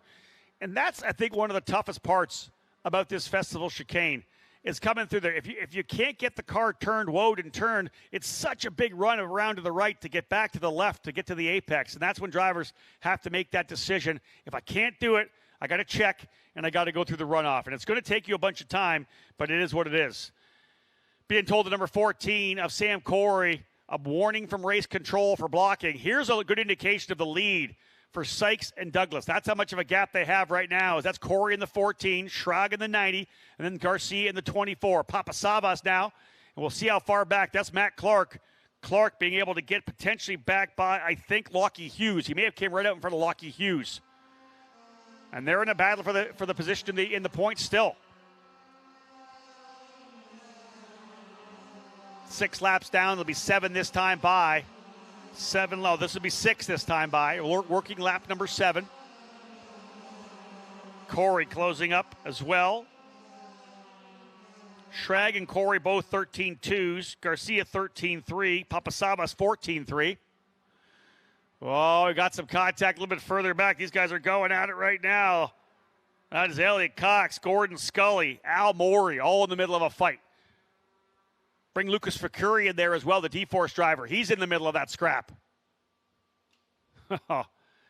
These USF2000 drivers are going at it. And for those of you who are race fans still here at trackside, the 14th season of this USF2000 program, you got to go back into the 90s for the initial USF2000 category. Some big names coming through that program. From there, kind of up into the Atlantic Series or Dayton Indy Lights, then moving into IndyCar. But this series has been around a long time. The 2-liter formula is such a stalwart Formula Car program, whether it's in the F2000 form, the Formula Continental and SCCA, here in our USF2000 program with the 2-liter power plants. But such a great opportunity for all these drivers to really get a feel for the dynamics of the race car.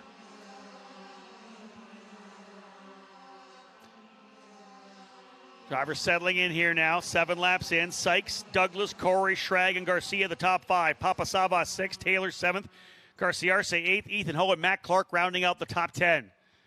Jack Jeffers, you, of course, ran USF Juniors all year long, multi-time winner, 3rd place in the championship, but you also got a chance to drive the USF2000 car at Road America. Very similar race car. The restrictor in the engine, same aerodynamic downforce, about 30 horsepower difference, but more brakes.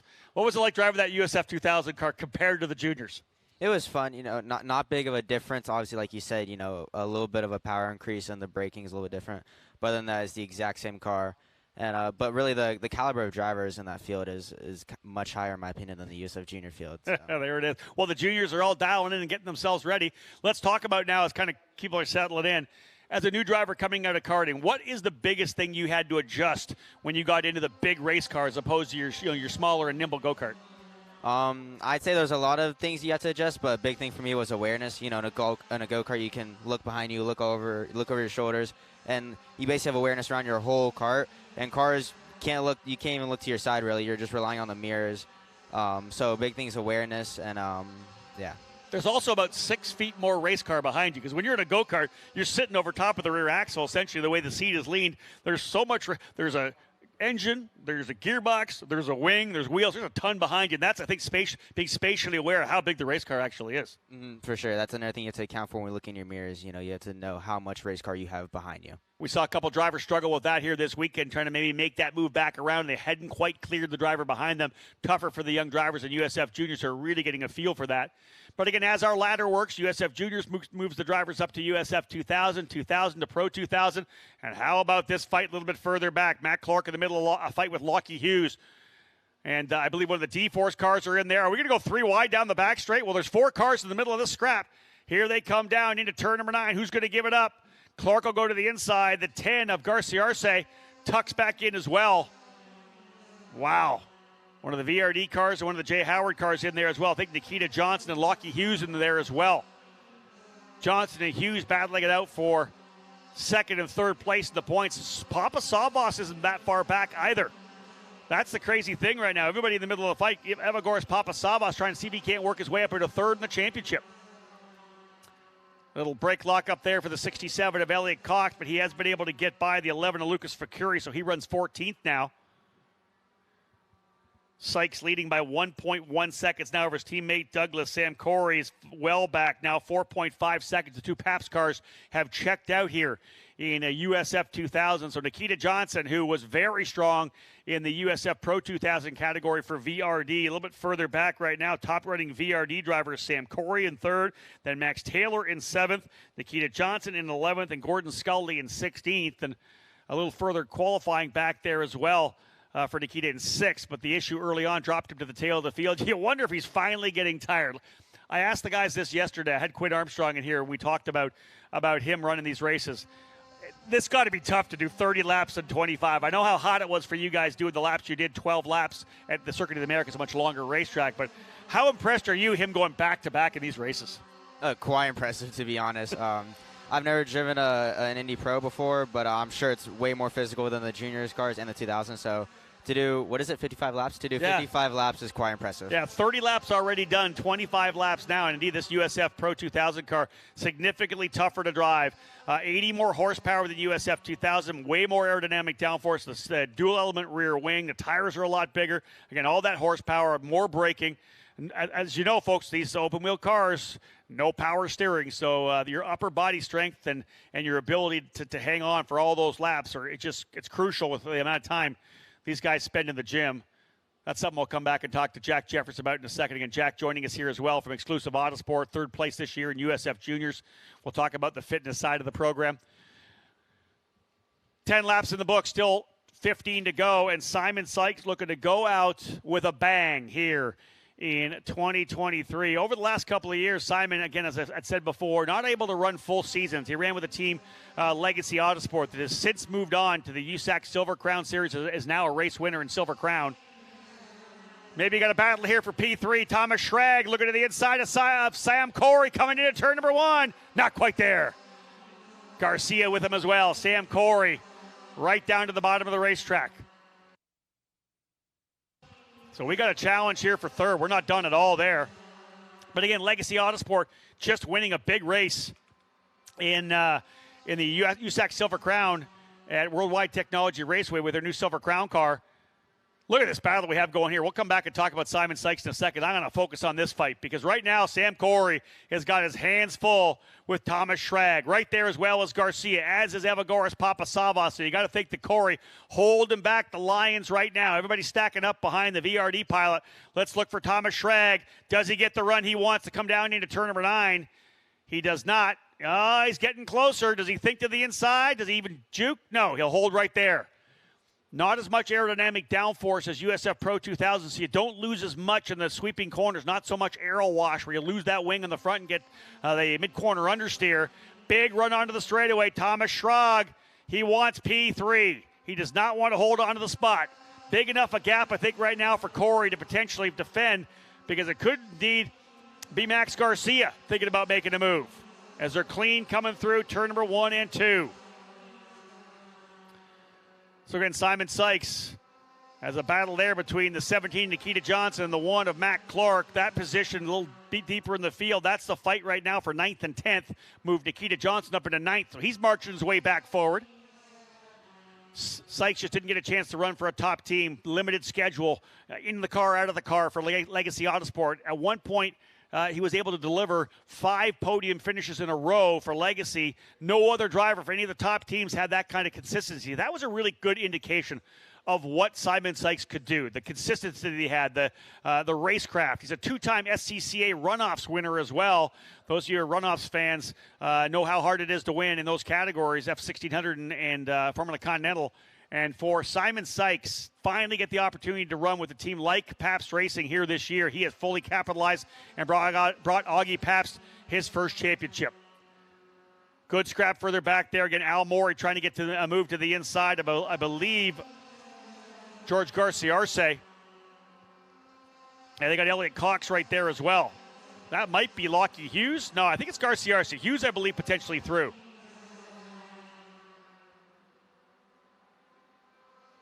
A lot of action here in USF 2000, capping off our 2023 USF Pro Championship season. As I said from the start of the show, our send-off to the good folks from Cooper Tires, our last event after 14 years here in USF 2000 with Cooper Tires on every one of our USF 2000 cars. It's been a great run with the good folks from Findlay, Ohio.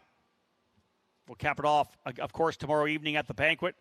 New tire partner coming in for the next 5 years. That contract signed. We announced that tire partner, Continental, earlier this week. But again, been a great run for with Cooper Tires.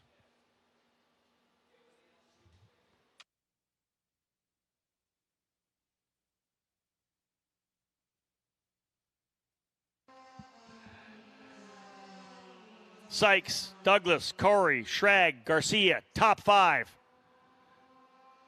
First and second, essentially locked and loaded, but we are not done here right now. It's a big fight down into turn number 1 once again. Schrag trying to get the job done. P4. Garcia, he and Papa Savas waiting in the wings. Behind them, the next group, Taylor, Ho, and Johnson. Good run here for Ethan Ho as well. Started the season off in USF Juniors, done a bunch of USF 2000 race with DC Autosport as well. And really has started to step his way up into the top 10. A good run here in 8th position right now. Nikita Johnson trying to reel him in, though. Nikita trying to work his way back forward. Last time by, Nikita was quicker by about 0.3 of a second. Nikita faster than Corey, Schrag, Garcia. He's got the speed, just further back in the pack. Working lap 15, so it'll be 10 laps to go when they get back around. Winding things up for the 2023 season. What a weekend it's been here in Portland. The Festival Chicane itself sets itself up for chaos, and as the final round for our programs, a lot of drivers looking to again have it. They're impatient. They'll risk some stuff trying to get the win they haven't got, or top. Hey, if you haven't been in the top 5, you're doing the same thing. Look at this stack up here right now. 3rd, 4th, 5th, 6th on top of each other. Corey, Schrag, Garcia, and Papa Savas.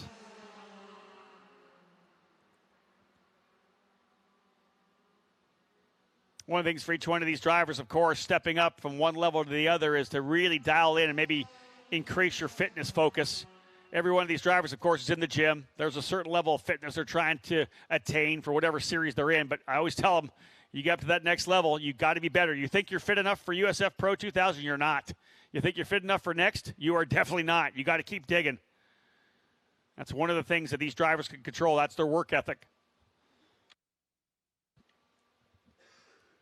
Couple of great battles throughout this field here right now as Nikita Johnson, I think he's closed up here as well on Ethan Ho. Ho right there on Max Taylor.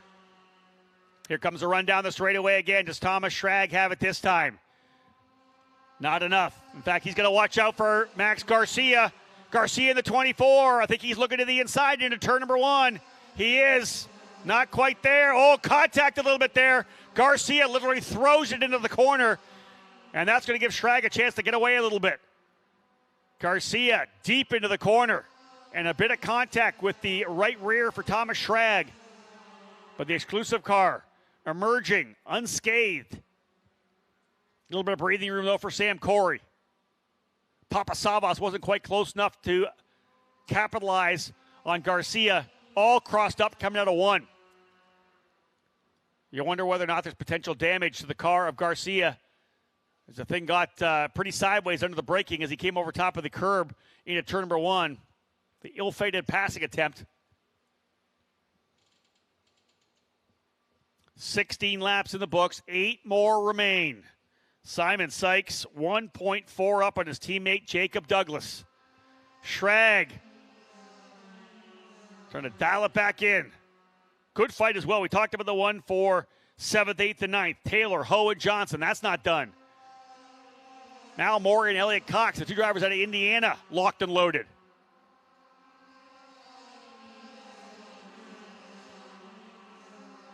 I got Jack Jeffers waiting here in the wings, but this racing just doesn't stop.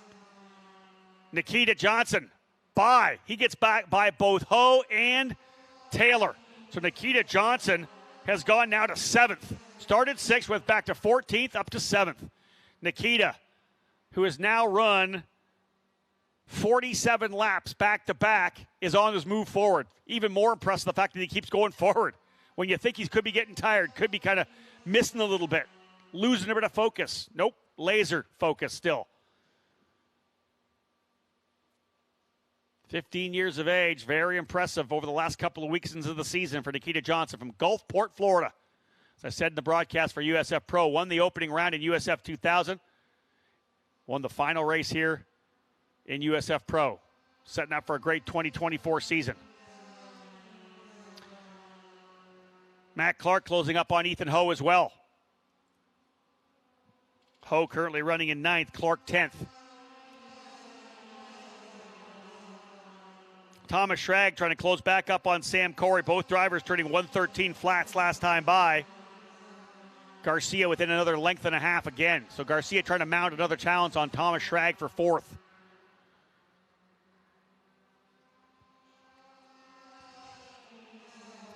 So Lockie Hughes, 18. Where's he running right now? Lockie Hughes is 11th. I'm going to say that would put him at 326 points. Nikita Johnson now running in 7th. He'd be at 322. Right now it's a 4-point difference for 2nd and 3rd between Hughes and Johnson. Papasavas in 6th right now would be 306. So it's still a fight between Hughes and Nikita Johnson for 2nd place. Both those drivers, as they run on the racetrack, would be 2nd and 3rd. But I don't know that Johnson's done yet. Does he have enough to reel in 4.7 seconds behind Evagoras Papasavas? He may be able to get it done. Hughes can't lose any other spots, that's for sure. He's 2.2 up on Elliot Cox, so probably in a place right now to be able to hold on to 2nd in the championship. His parents making the trek from Australia to be here this weekend for Lockie. F4 champion last year. Been very impressive this year in USF 2000. Multiple wins on the season for Lockie. Look at this scrap here. Huh. Lockie's actually at the tail of that. Taylor, Ho, Clark, and Hughes. Nikita Johnson up the road, but we're not done. 7th, 8th, 9th, 10th. Actually, 8th, 9th, 10th, 11th. Hughes running 11th. He can sit right where he is as they run right now and be fine. Leaders. Look at the gap. They're already turned into 10. We're going to wait to see the next group. Waiting. There they are. Wow. Pabst Racing really rocking here this weekend. They were good here last year, too. Just didn't have the luck. The drivers making some mistakes. Contact allowed Michael D'Orlando to emerge as the champion in this USF 2000 program. No mistakes here this time. Matt Clark able to get by Ethan Ho, so move Matt Clark up to 9th. Clark now goes to 9th. Lockie Hughes getting Ho would give him some breathing room, but Ethan Ho now runs 10th. 5 laps to go, just 5 remaining. Max Garcia closing back up on Schrag as well. Oh, Ho having some trouble. Lockie Hughes is through. Lockie Hughes to 10th. That's going to pad him a little bit.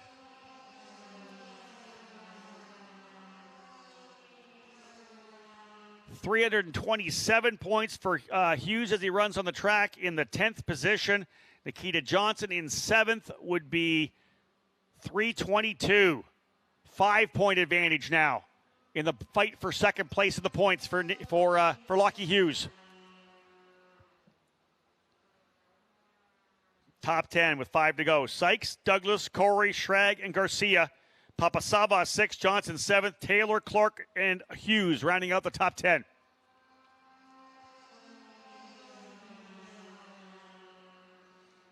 We'll check the lap times here of Matt Clark, see if he can't dial one in to close back up here on Taylor. He was 7/10 of a second back last time by. Thomas Schrag has been able to pull away a bit here from Max Garcia. Was quicker by 0.2 of a second last time by, and a 10th faster than Corey. He's only 0.3 back, 4 to go. I don't think we're done for a fight for the final position on the podium. Thomas Schrag, who made his debut with Exclusive Autosport at Mid-Ohio, was not able to qualify, worked his way from the tail of the field to some tremendous finishes. a former Team USA scholarship winner. So many incredible drivers in Team USA, including one Joseph Newgarden.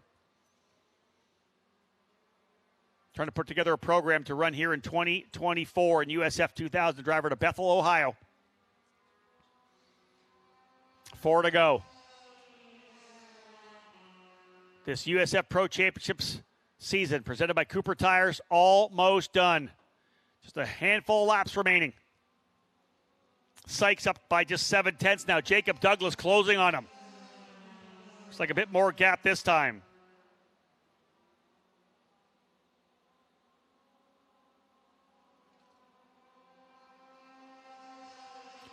Great weekend so far. Great run today here in this run here for the drivers in USF 2000. We saw the chaos of USF Pro 2000. As I said in that broadcast, we expect better of those drivers. They drove not quite to our standards in the final race of the season.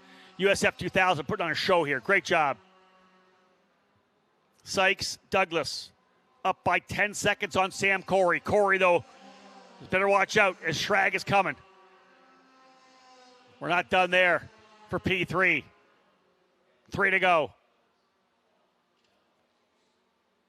There it is right there. Thomas Schrag right with him. Maybe the run down the straightaway. Can Thomas Schrag get it done here? Trying to get that run down the back chute. Get the draft. If you can work it through the final couple of corners, is he close enough to make the run down into turn number 1, 2, and 3? Thomas Schrag trying to go to the podium. Oh, he's on the gearbox coming out of 12. This will be the best shot he's had in a couple of laps. Remember, Garcia pushed him hard. Here's a good shot here coming down into the corner. Pabst Racing coming through 1-2. The big, long run down the straightaway here in Portland into the Festival Chicane. Does he make a move coming in? He'll look to the inside, but chucks back onto the gearbox. Thinks about it. No, late move to the inside, side by side. Trying the over-under. Schrag putting everything at him right now. Not quite there. He is on top of him coming out of 3. Does he stick it to the inside of 4? He potentially does, or side by side. Side by side coming through 4 and 5. Who's going to take the spot? What a battle. Schrag still, I think, on the inside. Who's going to get it coming out of here? Big move down the bottom of the racetrack as well. I think Corey may have grabbed it back.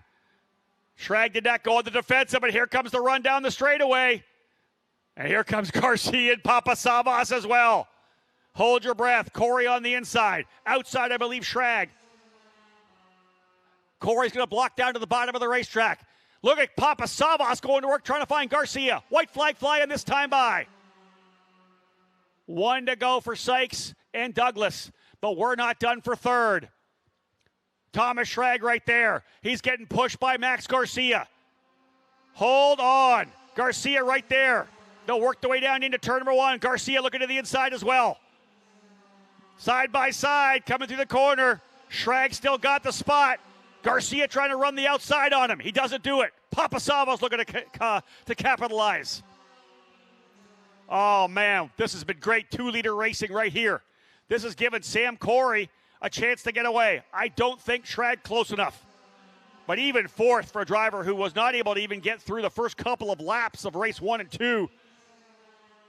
This is Thomas Schrag showing you what he has for 2024. Papasavas to the inside. Book it. He'll go to take the spot off of Garcia. Garcia's not done. Out at the final couple of corners. We're following this battle. Remember, the leaders are going to be coming across the line pretty soon. Checker flag's going to come out here for Simon Sykes. Sykes is going to win. It's a 1-2 for Pabst Racing to cap off a storied season for that program. Garcia able to get back by. So indeed, Sykes with the win. Second place goes to Douglas. And the battle for third will go to number 14, Sam Corey. Thomas Schrag finishing in 4th. Garcia 5th. Papasavas in 6th. More racing at the end. Nikita Johnson, as the Pabst Racing team celebrates the best weekend in the history of this program out of Oconomowoc, Wisconsin. They win the Drivers' Championships in USF 2000 and Pro 2000. They win the Team Championship, I believe, in both categories as well. What a way to finish. Jack Jeffers sitting here on the sidelines. I know it's fun to be up here in the booth, but wouldn't you have liked to be out in the middle of that battle? Oh, for sure. Right. I like commentating, but watching the racing, it pains me a little that I'm not out there. I 100% get it. We'll see Jack Jeffers, of course. Thanks for joining me, buddy. I appreciate it. We'll see Jack, of course, back behind the wheel next year. When do you start testing? I don't know. That's still undecided, but hopefully later this year. There you go, folks. Before the end of the season, Jack Jeffers will be back behind the wheel of an exclusive Autosport machine. We'll see where he lands for next year in terms of the series. And again, what a run there for Simon Sykes. The margin of victory, .969. He ends up winning over his teammate Jacob Douglas. A good weekend for Douglas as well. He goes 1-1-2 to cap off the year with a great weekend here in Portland. Sam Corey fighting his way back up. I think Sam will be pretty happy with that. Sam's been digging to try to get himself back into a solid position here. It's been a bit of a struggle throughout the end of the season, but man, a great run for him to go to P3. Had the elbows up. Thomas Schrag throwing everything at him. Max Garcia tossed it in there a couple of times, and he and Evagoras Papasavas scrapped it out as well. I believe it's going to end up, I'm just looking to see, Lockie Hughes finishing in 10th position, Nikita Johnson in 7th. I'm going to say unofficially that Nikita's going to hold on, rather Lockie's going to hold on to 2nd, Nikita in 3rd in the championship battle. Here comes Sam Corey, the number 14. Good finish on the season for the driver of North Carolina. Pabst Racing, though, 1-2. Simon Sykes, the exclamation point on the end of the season, as I had said, folks, to be able to get that win for Simon after winning the championship. He'll be a happy guy there. Right there as well to say hi to Sam Corey. Jimmy Lockhart, 2 times a winner in USF Juniors this past weekend at COTA. But there is Simon Sykes. What a way to finish off your USF 2000 career. It's been a journeyman run for this young driver. Finally able to run with Pabst Racing, and he has delivered. In 2023, another win for Simon Sykes, capping it off on style and being able to say goodbye to that race car and hello to a Pabst Racing USF Pro 2000 car for 2024. Sykes coming over to say congratulations to his teammate Jacob Douglas. There is Augie Pabst in there as well. All those guys super happy with the way that day ended up. Max Garcia there as well, battling it out. Garcia ending up in 5th, so all the Pabst cars in the top 5. But, folks, that wraps things up here. We are done with the on-track action for the 2023 USF Pro Championships presented by Cooper Tires season. The final laps turned in this particular relationship with Cooper Tires. 14 years. Thank you so much, Cooper Tires, for being with us as not just partners but family. We certainly appreciate everything that you've done. Had some great times together. And, again, providing our drivers with quality products for 14 years. Goodbye to Cooper Tires. Simon Sykes, Jacob Douglas, Sam Corey, they'll get weighed in. We'll head over to Victory Lane. Thomas Schrag, congratulations on a great run to 4th. Max Garcia rounding out the top 5. Evagoras Papasavas, what a year. A winner on the season as well. Nikita Johnson, not much to be said about that young driver. Max Taylor, we expect to see him full-time in USF 2000 next year. Matt Clark and Lockie Hughes, you got to think both of those young drivers looking at USF Pro. Wrapping up the top 19, Ho, Cox, Maury, Garciarce, and Scully, the top 15. Carson Eder, Lucas Facuri, Maxwell Jameson, and Ava Dobson in her debut in USF 2000, focusing forward on a full season for USF Juniors in 2024. Folks, don't go anywhere. If you're watching online, we'll cap things all off. We'll wrap up this season of competition. Victory Lane for USF 2000 up next.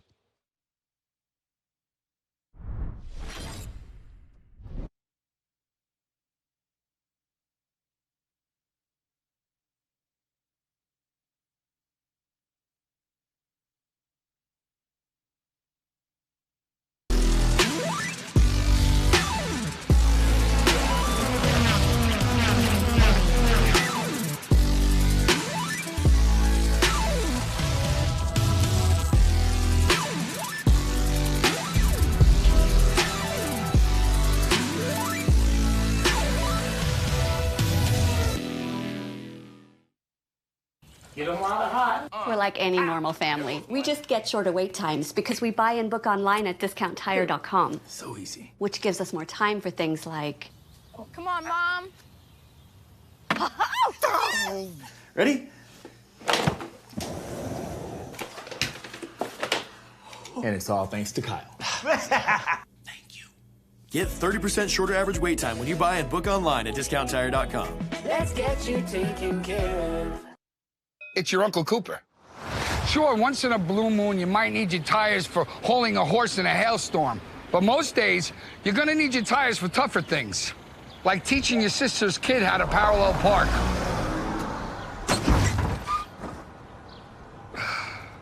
Thankfully, these Cooper Enduro Maxes aren't just tough, they're everyday tough. Okay, there's a lot of improvement. Go with the Coopers. Cooper!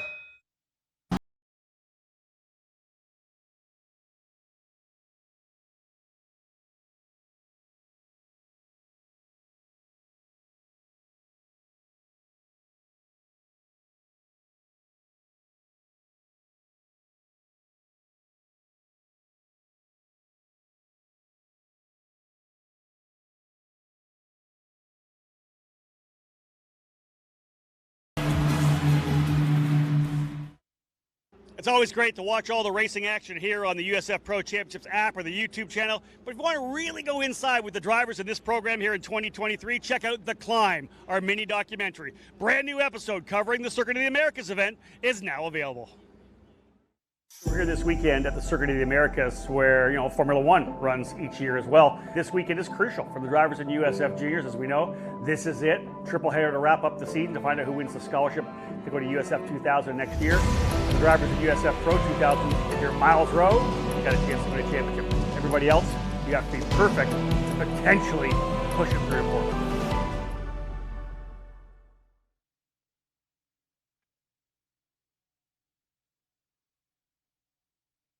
Your Uncle Cooper. Your SUV is a multi-purpose tool, like a corkscrew fish scaler. And that means your tires should be multi-purpose too. Like these Cooper rugged Treks. They're tough, but also run smooth as butter. And with dual sidewalls, it's like having a multi-tool that can look like a completely different multi-tool. Don't take that idea, by the way. I'm gonna patent it. Go with the Coopers. Cooper! Well, ladies and gentlemen, let's cap off the 2023 USF Pro Championships presented by Cooper Tires program with the podium for the Discount Tire Grand Prix of Portland for USF 2000. They put on a show, not so much for USF Pro. These drivers showed it. What a great race that was. Some incredible action. And again, what we expect at the tail end of a season. Tremendous job by all these drivers. Great to see this guy come back here onto the podium to cap off the season for VRD Racing, finishing third place today, Sam Corey. And to present the trophy to Sam, one of our guests from Discount Tire, Andrew Gregory. Good to see Sam back up here. Very talented young driver, getting himself up. You saw the ability that he had to fight his way forward. Made some great moves to get himself back onto the podium. A winner earlier this year at the Indianapolis Motor Speedway. And Sam finishing off the season strongly here for VRD. Finishing in second, back-to-back wins to start the weekend. So 3 straight podiums for this driver out of New Zealand. From Pabst Racing, a round of applause for Jacob Douglas. Second place. Present our trophy as well. Jasper Kittert coming up here to help us out. He gave us the call to fire the engines. He's going to bring the number 2 trophy in. Jasper, thank you very much. Jacob Douglas, as we said, capping things off nicely. What a great weekend for Jacob here. Good momentum heading into 2024. What a great way to cap off the season, though, for a driver like this. I call it the exclamation point at the end of the sentence, the statement of winning the championship, to come out and win the final race of the year, your last ever USF 2000 race before taking the scholarship money and going to USF Pro 2000 next season. How about a huge round of applause? Our winner today from Pabst Racing, Simon Sykes. That's the way to cap off the career in USF. Obviously we know Journeyman battled through so many seasons, great top 5s. This season was your shot. You were able to deliver, and this is the exclamation point. Give me your thoughts here, winning the final race of the season. It was a great race. First of all, congrats to Jacob. I know he got the first 2, and we had a great race. I think we disappeared from everybody, but he kept the pressure on all race. He didn't make it easy at all. We were 1-2 that entire time. He kept pushing me all the way to the ends. But yeah, just what a way to cap off a season. Pabst Racing, that's 1-2 all weekend. I can't tell you how much that means for us, for the team, for everybody here. And on the championship weekend, it just means so much more. To everyone everyone who's been supporting Doug Mockett, Big Check Race fans, Comprint. A lot of people made this possible, and I couldn't have done it without them. It's just there's so many emotions. My team, Augie, Burke, Dave, everybody that made this possible. My driver coach, Bob.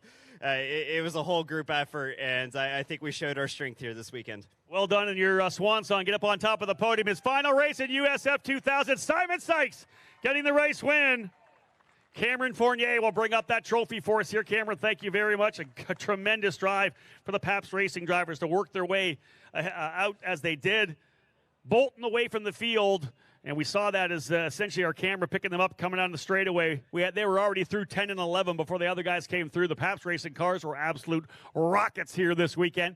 And, of course, Simon Sykes, as we said, finishing off the season on a high note with the championship on Friday, a win here today.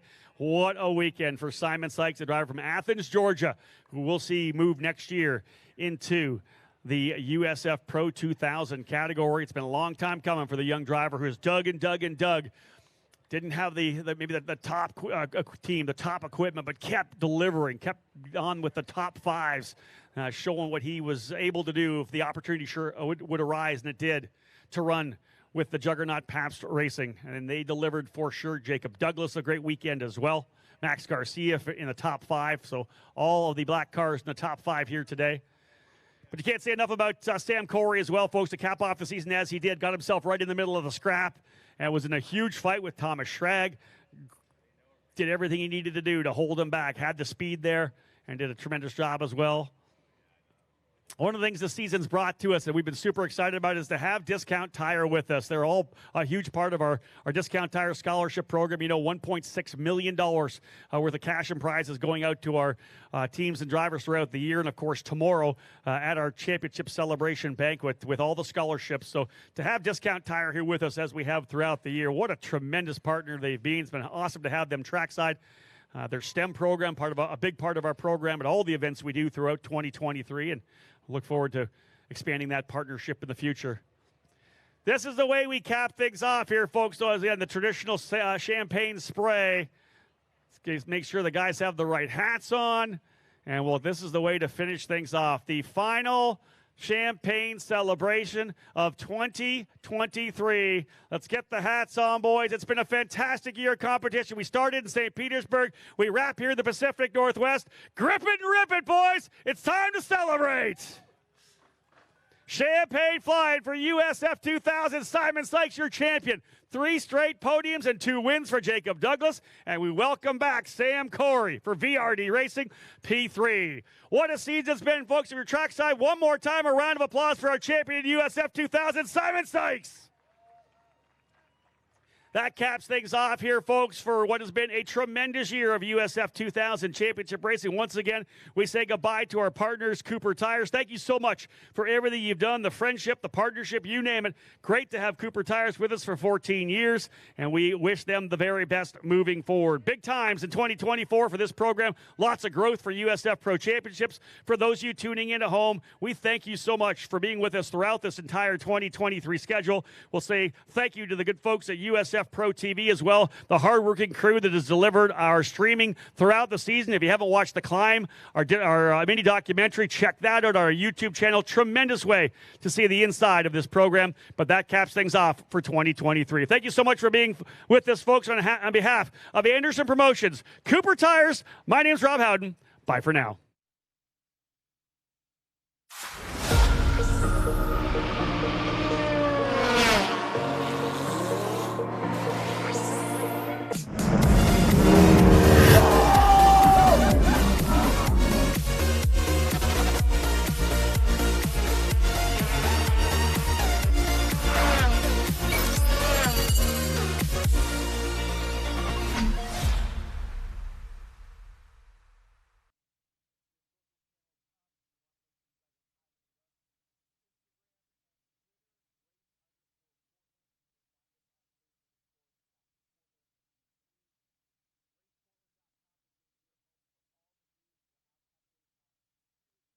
Your Uncle Cooper.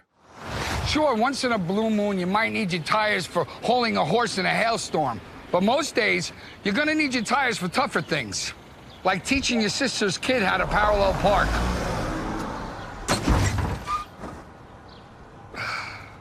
Thankfully, these Cooper Enduro Maxes aren't just tough, they're everyday tough. Okay, there's a lot of improvement. Go with the Coopers. Cooper!